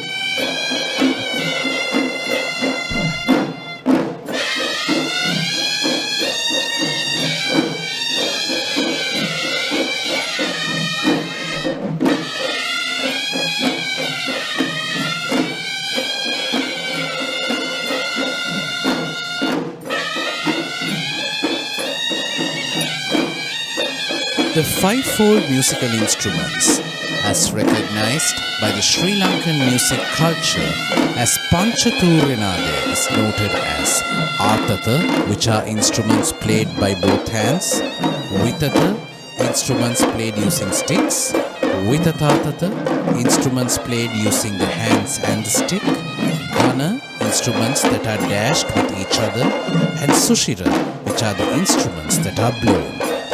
This arrangement of the upcountry ensemble of Hevisi consists of 4 out of the 5 mentioned tunes, except for the Gatabera that represents the Arthatha tune. If we would identify the other instruments that are played here, we see the Horanava or the traditional windpipe that represents the tune of Sushira, the Thammatama or the kettle drum that represents the tune of Vitatha, the Daula that represents the tune of the Vitathathatha, and the Thalampata, the little hand cymbals that represent the tune of Gana. The beauty of the Hevisi evolves when all of these instruments are played together to make a symphonic sound, and it must be noted that these instruments are played only according to the traditional rule.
The second tusker to walk in this evening's Vishnu Devala Perahera is Rohana Raja, belonging to Mr. L.K. Vanyarachi of Kotte.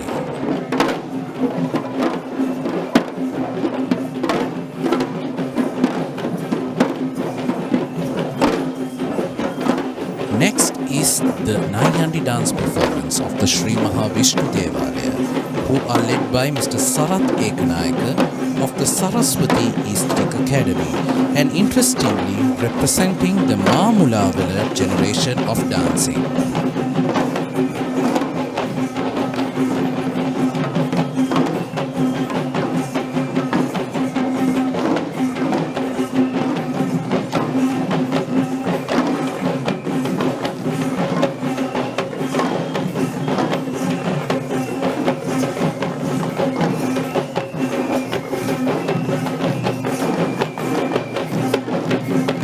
The Nayandi dancing is one of the most significant dance performances of the upcountry tradition that holds a very prominent procession in the Kandy Esala Perahera, especially during the Kumbal Perahera festivities.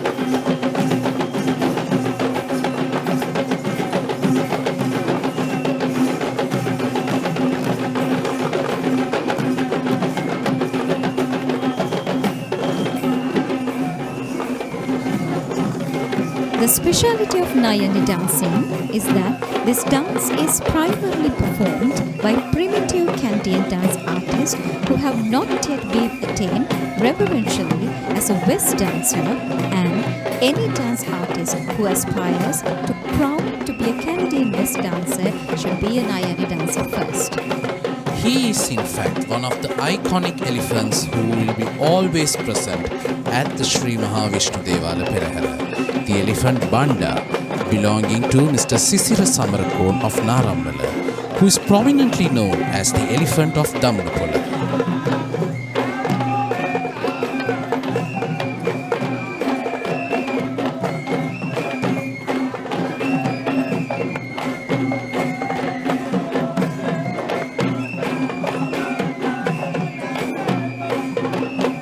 For the first time, we are seeing a Savarang dance performance of the Sri Mahavishnu Devala Perahera, and this team of Savarang dancers are represented by Mr. Ruwan Talgahagoda of the Nityatal Gurukula Kala Asapura, and they represent not one but two generations of traditional dance artists of Nittavela and Talgahagoda.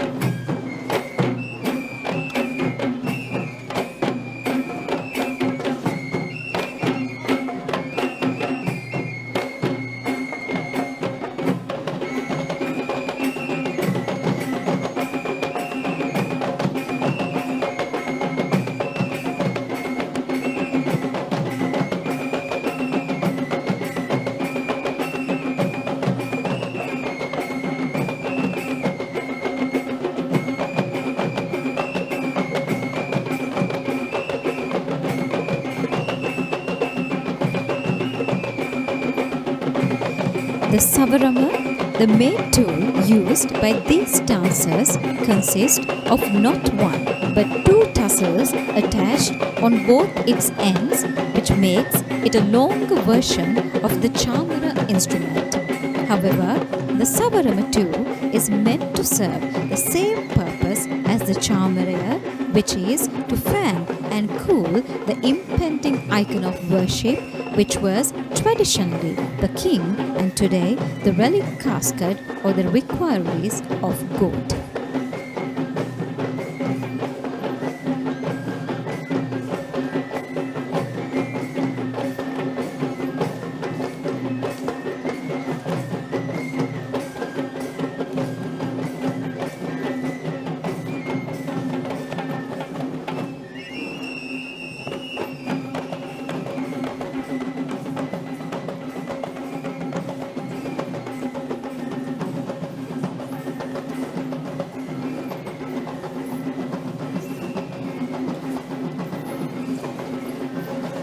different sources of history have pronounced this deity and the Devalaya by different names. Where one such evidence noted by the English prisoner Robert Knox called the deity in this Devalaya as Alutnuwara Deviyu. Here we are seeing two other senior female elephants, Kumari belonging to Mr. Nimal Jayatilaka of Minuwangoda and Muthu belonging to Mr. Indika Mudurgoth of Manikkinna. And here we are at the highlight of the Sri Maha Vishnu Esala Perahera, the troupe of Nayandi dancers who shall be escorting the way for the ceremonial elephant carrying the requilleries of Lord Vishnu. And these Nayandi dancers will be represented by the artist Kondadeniye Samansiri of the Samanranga Aesthetic Academy, representing the Kondadeniya generation of dance.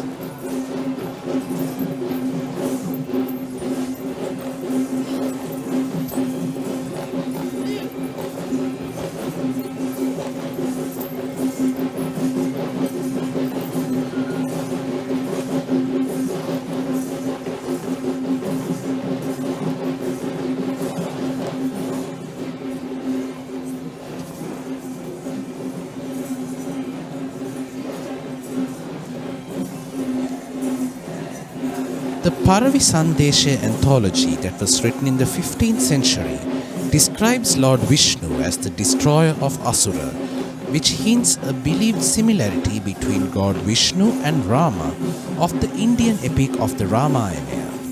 Interestingly, the poetic anthology of the Ahalepola Vamanava that was written in the 19th century calls this shrine as the Rama Devalaya, or the shrine that is dedicated to Rama. This is even more evident with the cloth painting that the Sri Maha Vishnu Devalaya possesses, which illustrates the battle of Rama and Ravana.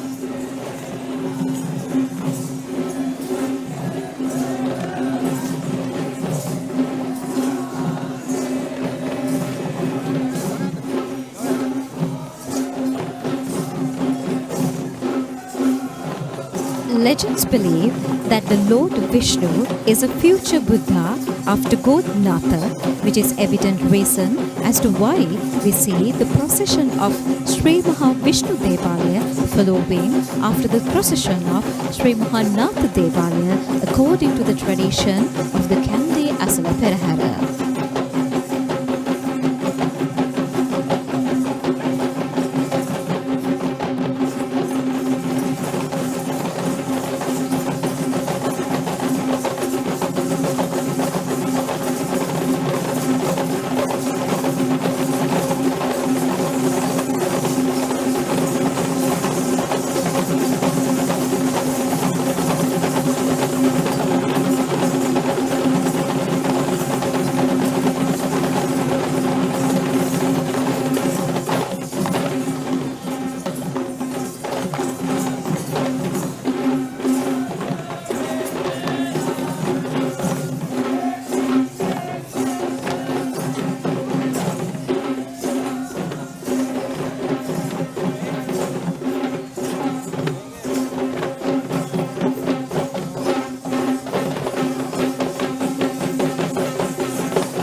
Dressed in the white Tupputtyu costume is the chief trustee of the Sri Maha Vishnu Devalaya in Kandy. This evening of the 5th Kumbal Perahera, the requilleries of Lord Vishnu will be carried by the elephant Suranimala, belonging to the Sri Maha Vishnu Devalaya in Kandy.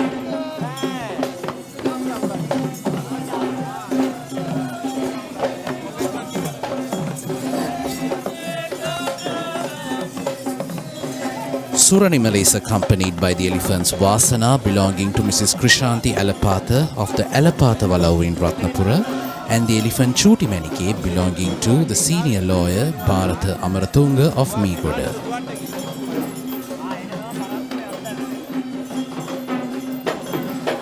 This is the commencement of the Sri Maha Kataragama Esala Perahera.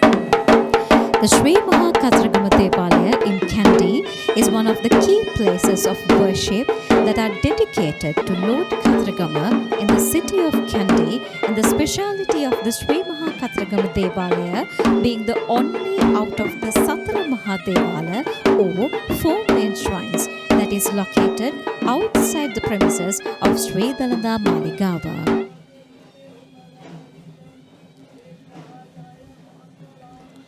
Leading the way in the Sri Maha Kataragama Esala Perahera are the flag bearers represented by the Civil Defence Authority of Pallekele. Here we see a collaboration of both Buddhist flags and flags that depict the peacock.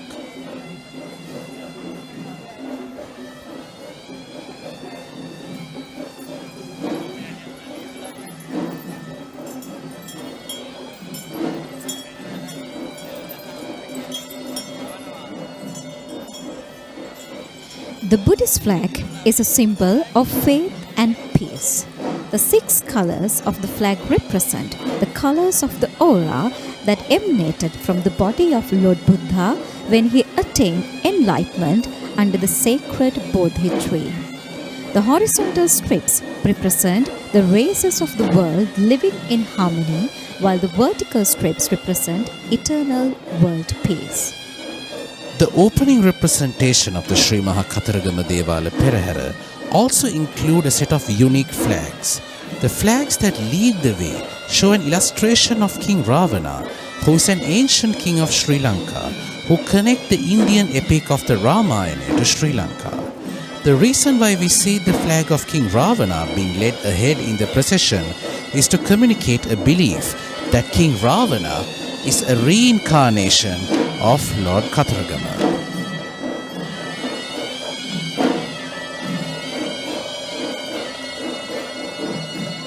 Tonight is the conclusion of the Kumbal Perahera festivities that mark the commencement of the most anticipated grandeur of the Ramdoli Perahera series that will be commencing from tomorrow and shall conclude on the Nikini full moon Poe day that is just arriving in 5 days to come.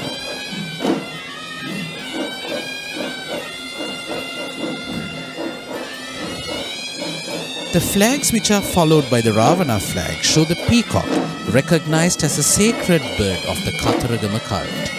And here we see the first elephant of the Sri Maha Kataragama Devalaya, who is Denuka, belonging to Mr. Ajit Gallage of Hambantota.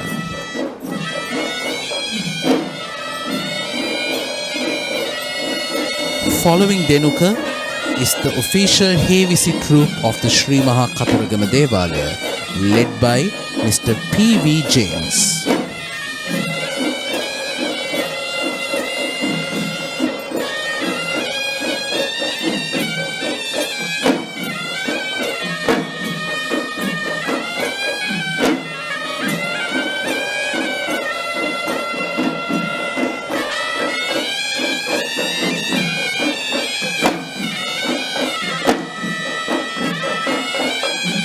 The Hevisi troop of the Sri Maha Kataragama Devalaya too is quite notable when compared to the other troops of Hevisi due to the difference in its tune and tempo. The style of Hevisi not just depends on the regional or situational variances but also varies among the several lineages that perform this traditional duty. This Hevisi troop that leads the procession of the Sri Maha Kataragama Devalaya, that is hailing from the lineage of P.V. James Guru Nanse, is distinguished for its fast tempo that is similarly unique to the customs of the rituals affiliated towards Lord Kataragama, and also by carrying the large windpipe known as the kombua, which we did not witnessed in other parts of the procession.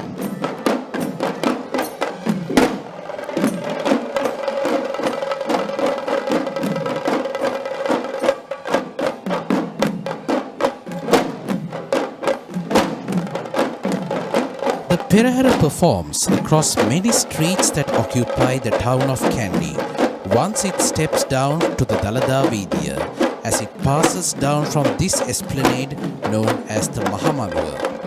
And the interesting fact is that the symphony played by the Hevisi troupe shall change once they turn into a new street or Vidya, and the same Valinade series of steps are performed as the transition movement in between the changing tunes.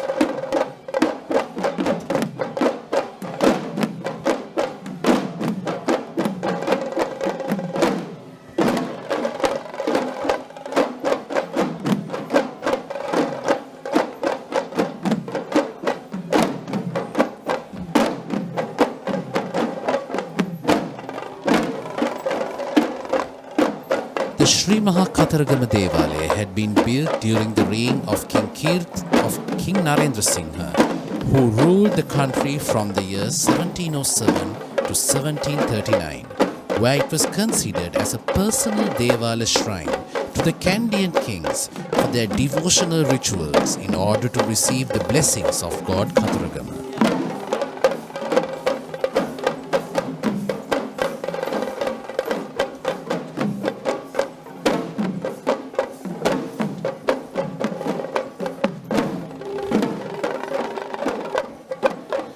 Here we see the elephant Podiraju belonging to Mr. Chamila Bandaranayaka of Gannoru. And on the mount of Podiraju we are seeing a special flag, which is the peacock flag that resembles the vehicle of Lord Katharagama. Following Podiraju is the troupe of Nayandi dancers. And this troupe of Nayandi dancers are represented by Mr. Pradeep Nishanka of the Pradeep Nishanka Aesthetic Academy.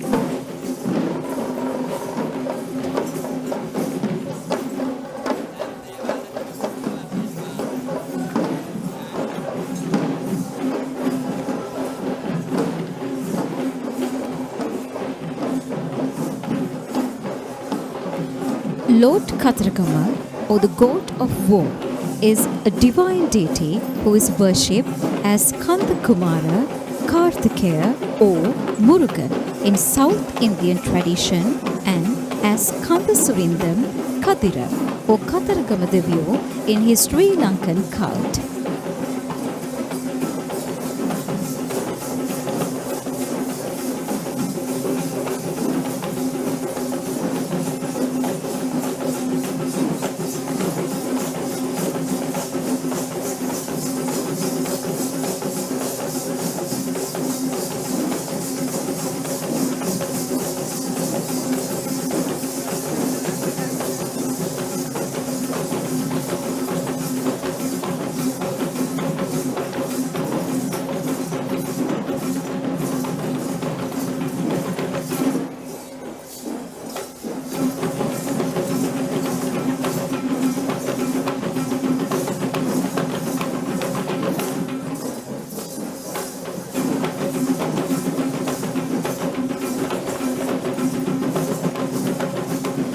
It is believed that Lord Katharagama is a younger son of Lord Shiva and Goddess Parvati, and he is considered as an important deity in the Indian subcontinent since ancient times.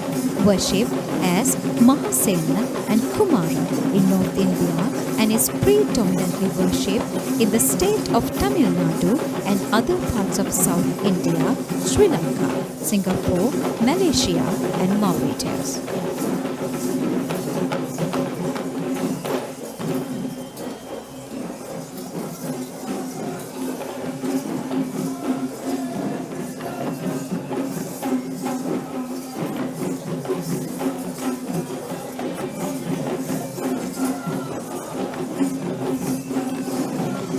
The Sri Maha Katharagama Devalaya in Kandy is constructed in the shape of an oblong building with wood-carved valance booths having a narrow passage on all four sides.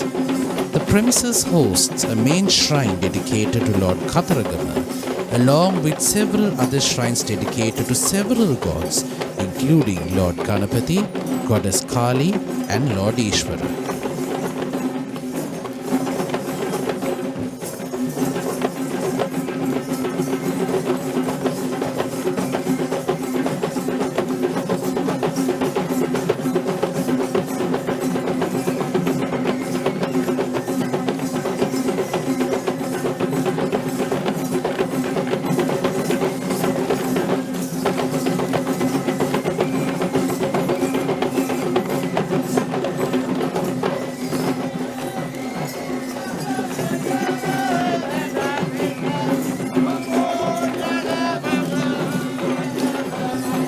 Here we see the elephant Sudumanike, belonging to the late Mr. Buddhika Milihalla of Ganathanna.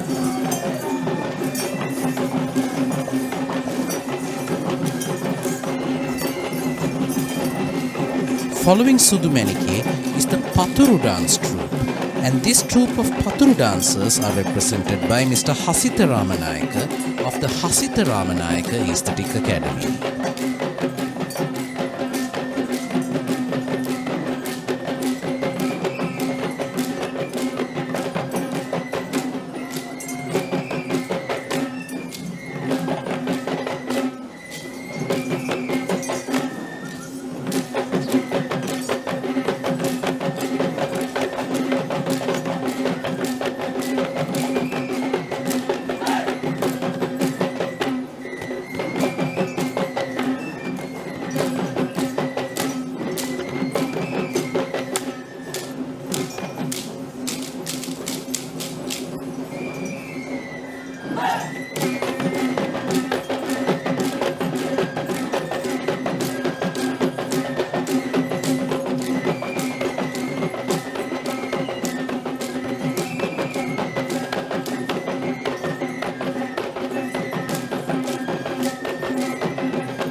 Paturu is an upcountry styled folk dance act that is known for its fast tempo when compared to the other folk dance acts that is performed in the upcountry. The dancers hold a set of wooden splinters known as patura on one hand, and they perform to the beat of the upcountry gatabere drum and the melodious flute while clapping the splinters on various designated parts of the body.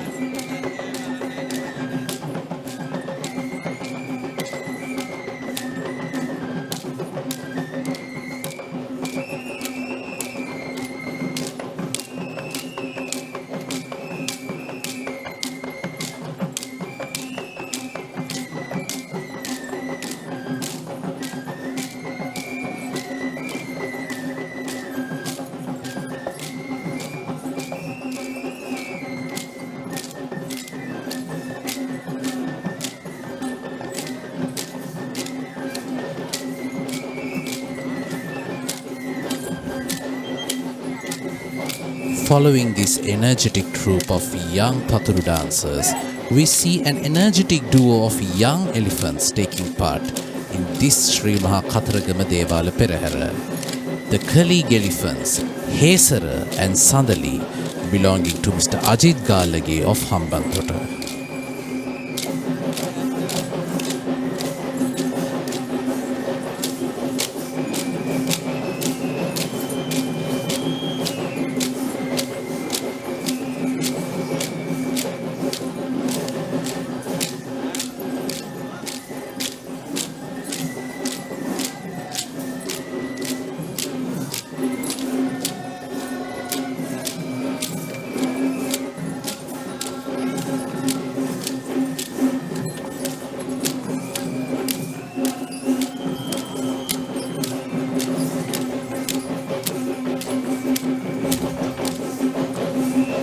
We have now reached the highlight of the Sri Maha Katharagama Esala Perahera, the arrival of the ceremonial elephant.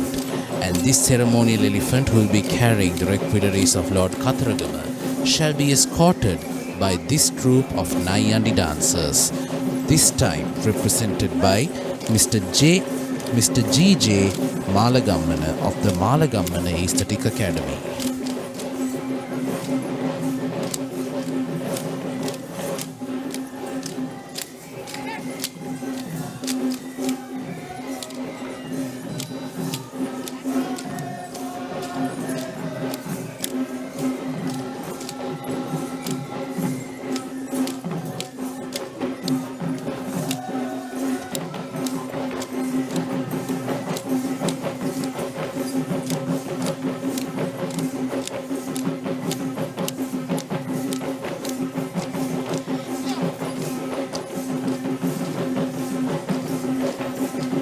Just like the other gods, Lord Khatragama too has a weapon unique to himself known as Vedayudaya, along with the other symbols such as the peacock and the color red. According to Richard Gumrich, Skanda has been an important deity in the Theravada Buddhist pantheon.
This Katharagama Devala in Kandy too practices a variety of Tamil-influenced rituals, such as the annual Theru festival that takes place annually in the month of June, and the chief priest or Iyer hailing from an original South Indian Brahmanic lineage himself. But the Buddhist affiliation of the shrine is not less, especially with the administration headed by a Sinhalese Basnayaka Nilame, and the Buddhist temple that is located within the Devala premises. And that's what makes this shrine a Devalaya instead of a traditional Hindu kovil.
This is the beautiful citadel of Kandy, illuminated with bright lights, decorated in fashion to celebrate the festival of Esala of the Sri Dalada Maligawa.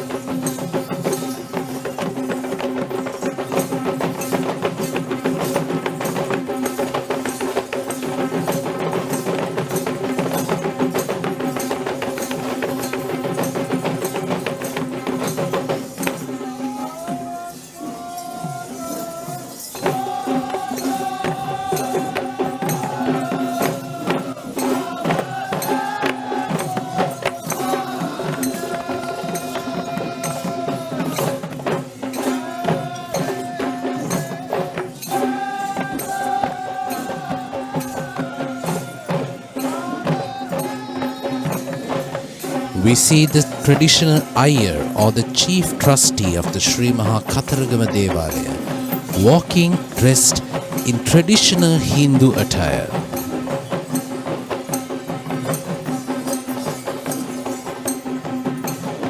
This evening, the ceremonial elephant who shall be carrying the requelaries of God Katharagama will be Aruna, belonging to Venerable Higgoda Chandima Thero, the chief incumbent of the Handala Rajamahaviharaya of Vattala. Aruna is accompanied by the elephant Esala, belonging to Venerable Katugastota Sarada Thero, the chief incumbent of the Senanayaka Mudalindarama Piriven of Ambepussa, and the elephant Gamono, belonging to Mr. Ratnasiri Arangalla of Veyangoda.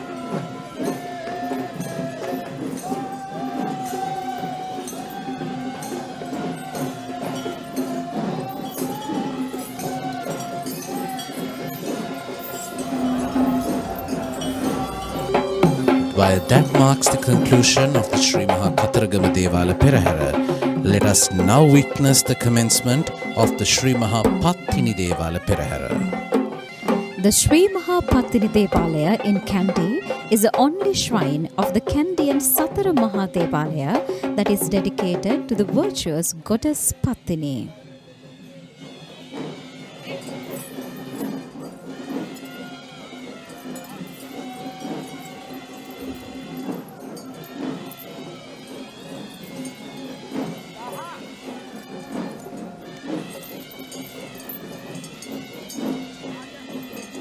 Leading the way on the Sri Maha Pattini Esala Perahera are the flag bearers led by the Civil Defence Authority of Pallekele. We see the flag of the Satkoralaya being led in front of the flag bearers of the Sri Maha Pattini Esala Perahera to resemble the birthplace of the Honourable Basnayaka Nilame of the Sri Maha Pattini Esala in Kandy. We also see a collection of state flag bearers being followed to represent the villages that are associated to the property that belongs to the Sri Maha Pattini Esala of Kandy, and followed by the Buddhist flag bearers.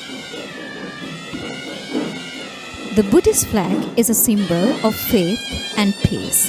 The 6 colors of the flag represent the colors of the aura that emanated from the body of Lord Buddha when he attained enlightenment under the sacred Bodhi tree. The horizontal strips represent the races of the world living in harmony, while the vertical strips represent eternal world peace.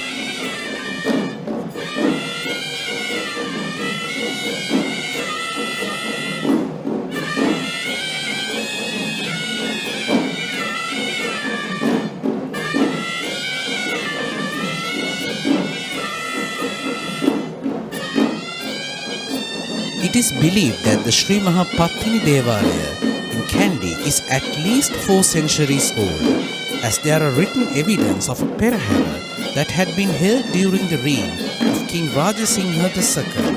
According to the folklore, The statue of goddess Pattini in this Devalaya was brought from the Maligawa Pattini Devalaya during the time of King Vimaladharma Surya I. Even today, the statues at Maligawa Devalaya and Kandy look similar, and this evidence suggests that the Sri Mahapattini Devalaya in Kandy goes back to the 16th century in history. Hebisi is in the fact of predominant form of music that is used for religious veneration in Buddhism and Buddhist affiliated gods in Sri Lanka. And this orchestra too has its own differences, not just in traditional but according to situations. When the sacred relic casket is carried out from the sandal chamber, the situational variant of puja Hebisi shall be played. And this shall change the Vadamuna Hebisi when the relic casket is being carried towards the ceremonial tasker. Once again, it will be the puja Hebisi that will be performed when the relic casket will be placed on the tasker, and the Bhairava Valinavaya shall be played when the royal tasker shall step down to the moonstone and thereby change to the Gaman Hebisi with the commencement of the Perahera.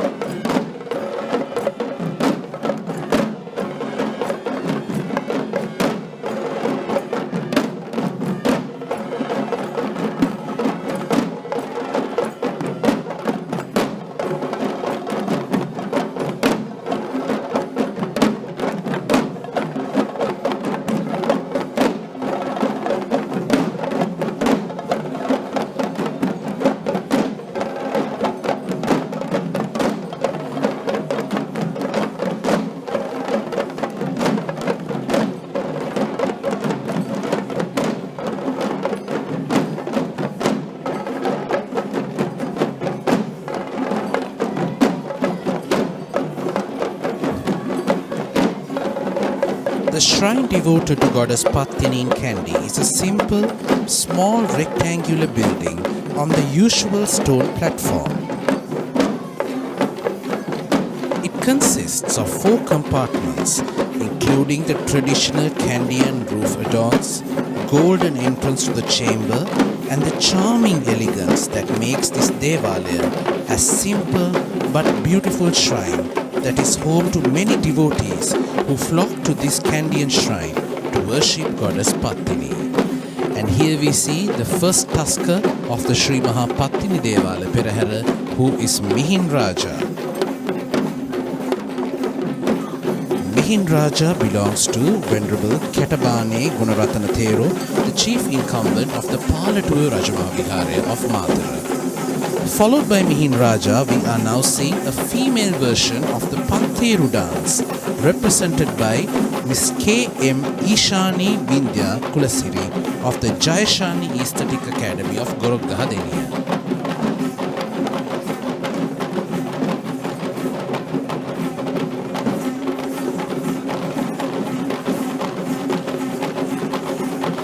Pantheru is an instrument with a small brass circular frame castanet with 5 cymbals fixed to it, which gives a subtle metallic sound as it shakes.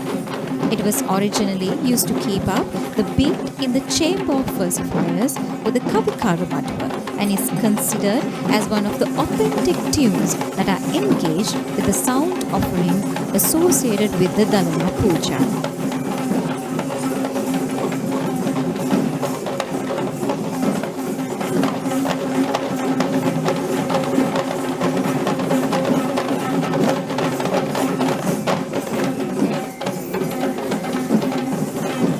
Goddess Pattini is famed as the goddess of chastity and is still considered as the most popular deity among Sri Lankans, despite being a goddess of South Indian origin. The virtues of goddess Pattini are narrated in a Tamil epic named Chilappadikaram, which was written in the 2nd century, along with several other poetic literature that was written in Sri Lanka during the 18th and 19th century.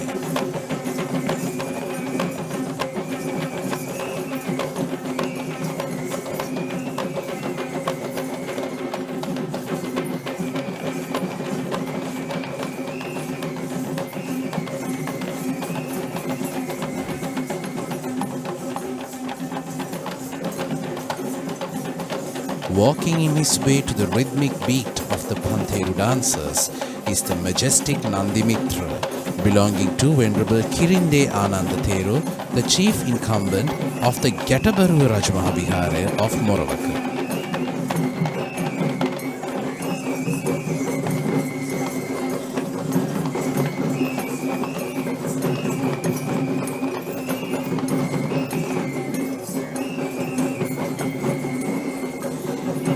We are now seeing the Kulu dance performance, represented by Mr. Hemanta Sri Ratnakumara of the Suirisi Soundarya Pasala of Galen Vidanueva. It is interesting to note how these performers are not just representing Kandy, but also representing the north central region of Sri Lanka.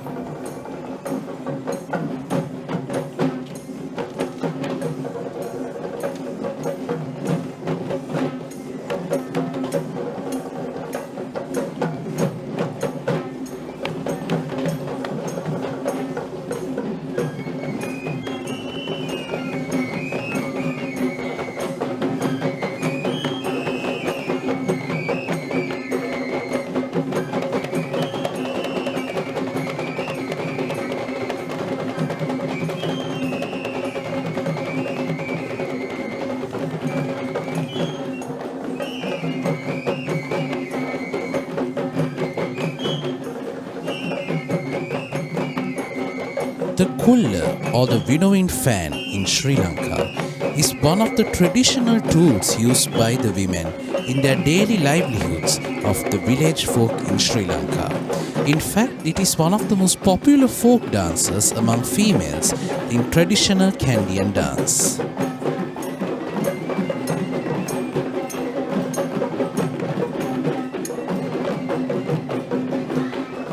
The choreography of this dance depicts how a traditional Sri Lankan woman would be dealing with the winnowing fang or the kulla, which is in fact playing a major part in the daily lifestyle.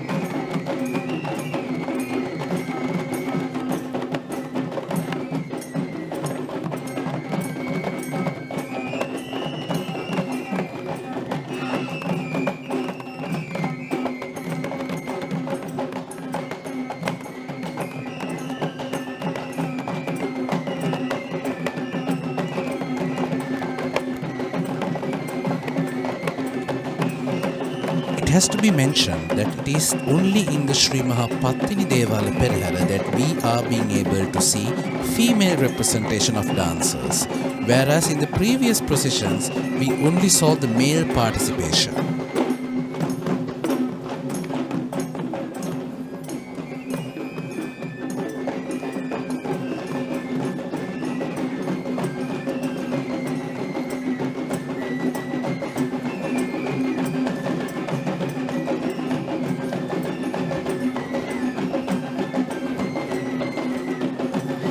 Goddess Pattini is also known as Kannagiyamman in Tamil folklore, where we find many couples in Sri Lanka that are built by the Sri Lankan Hindus to pay respect to their faith of Goddess Pattini as Kannagiyamman.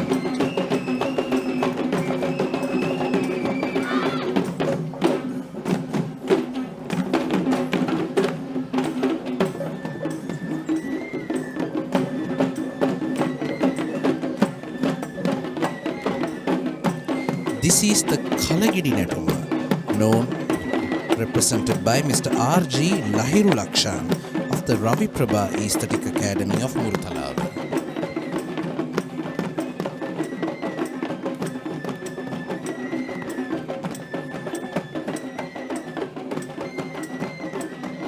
Similar to the Kulu Netuma which we saw previously, this dance act shows how the traditional women of Sri Lanka deal with the pot, an instrument that is taking part in most of the lifestyles of Sri Lankan women.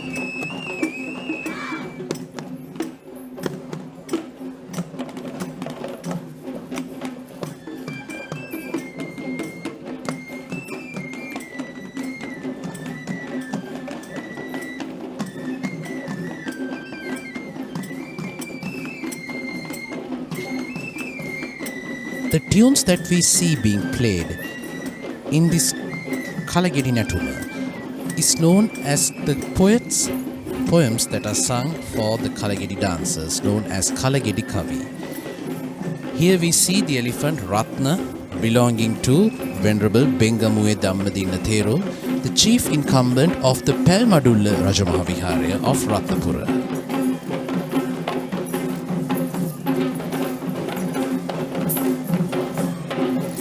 Next, we see the Pine Path dance performance represented by Miss Dhananjana Jayaratna of the Dhananjana Aesthetic Academy of Kadugannawa.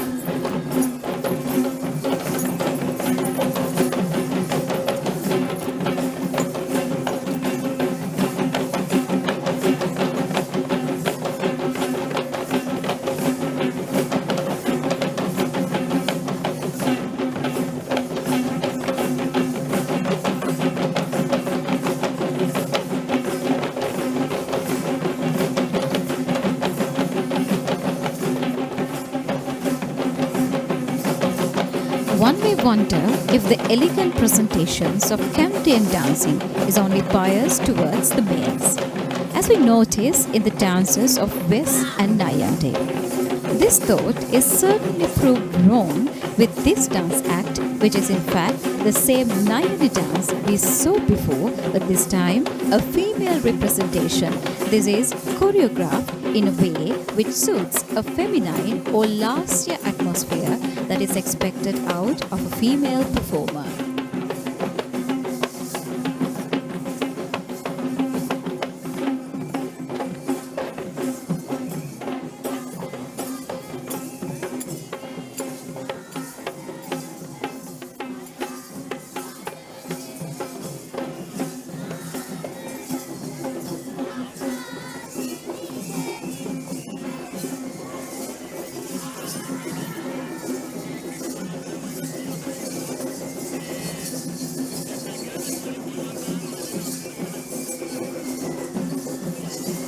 Here we see the elephant Tarindu belonging to Venerable Kobawaka Dhamminda Thero, the chief incumbent of the Kirivehera Rajamahaviharaya of Kataragama.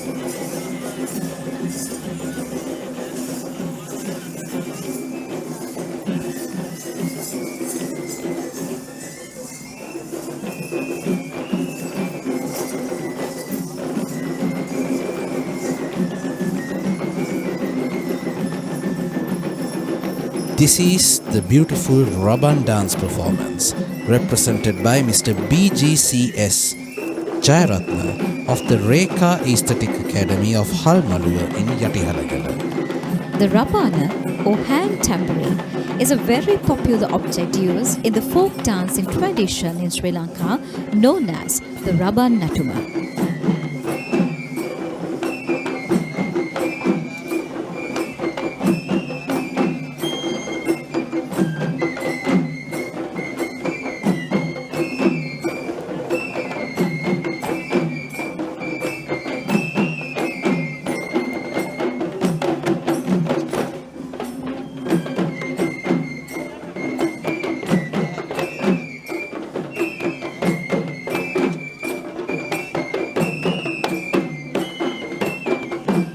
The spinning game of Raban can be identified as a developed performance of the Raban dance.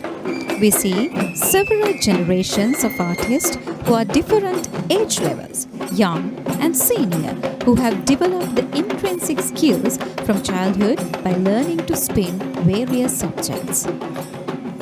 They spin the Raban in their flexible long cane sticks in great balance.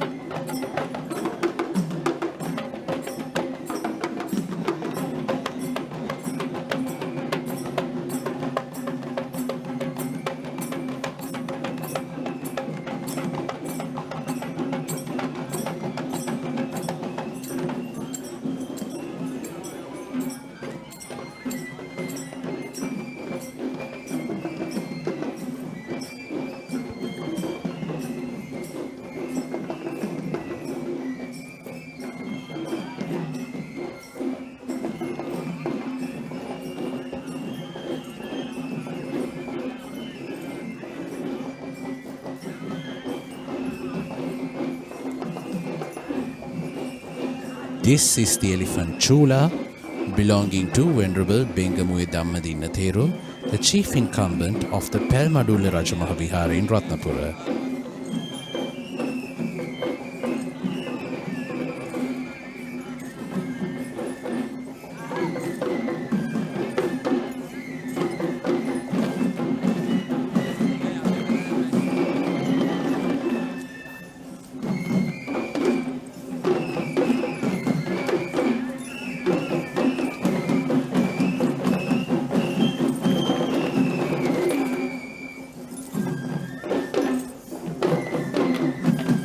This is the Savarang dance performance represented by the Nelka Aesthetic Academy of Murutalawa by Miss Nelka Vijayanayaka. The choreography of this folk dance that's styled of the upcountry tradition is designed to symbolize fanning that is performed using different dance steps, different stanzas and the visual beauty that is created by these tassels in motion.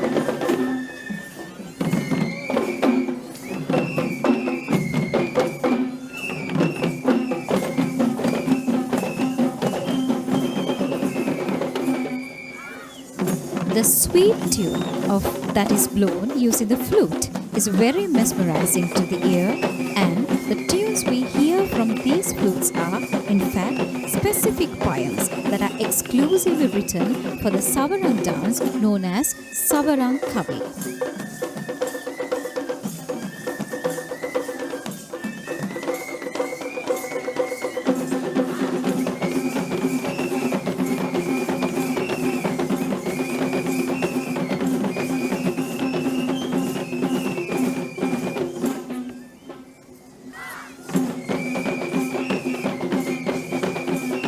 These tassels are not artificial crafts. In fact, this is known as to be the tail hair of the Semara deer who lives in the tip of the Himalayan mountains, which is used as a fanning tool of royalty since the very ancient times.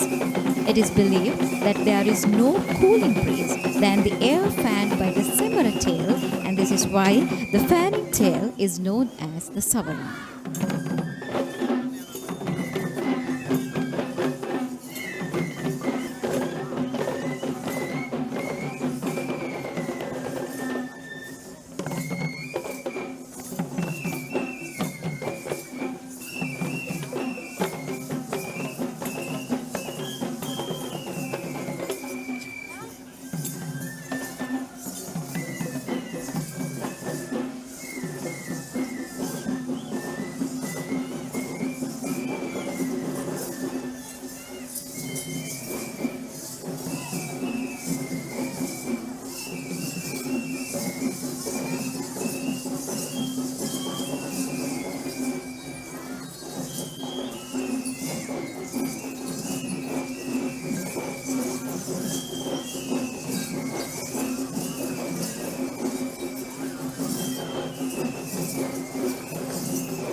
She is the elephant Manike, belonging to Mrs. Shriyani Gunawardena of Mobitel.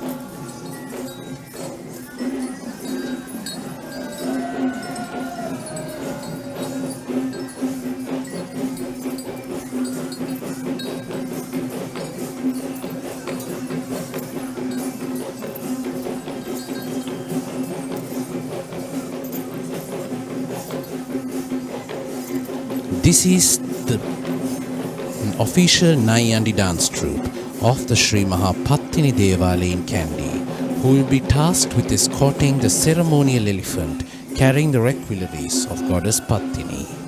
And this troupe of Nayandi dancers are represented by Mr. Mithun Bandara of the Mithun Bandara Aesthetic Academy. The Nayandi dance is one of the most significant dance performances of the upcountry tradition that holds a very prominent position in the Kandy Esala Perahera, especially during the Kumbal Perahera festivities.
Many professional Kandian dancers who perform the West dance in the Kohima Kankaria, the main healing ritual of the upcountry traditional, are culturally not practice the West dance elsewhere in social occasions.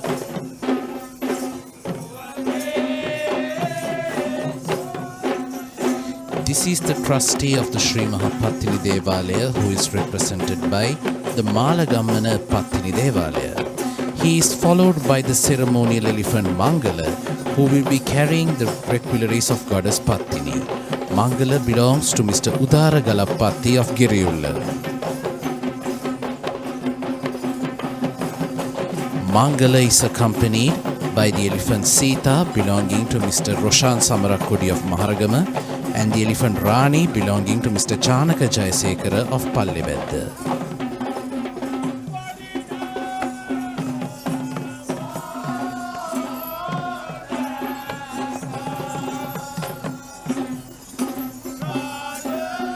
And that marks the end of the final Kumbal procession of Kandy Esala Perahera 2026.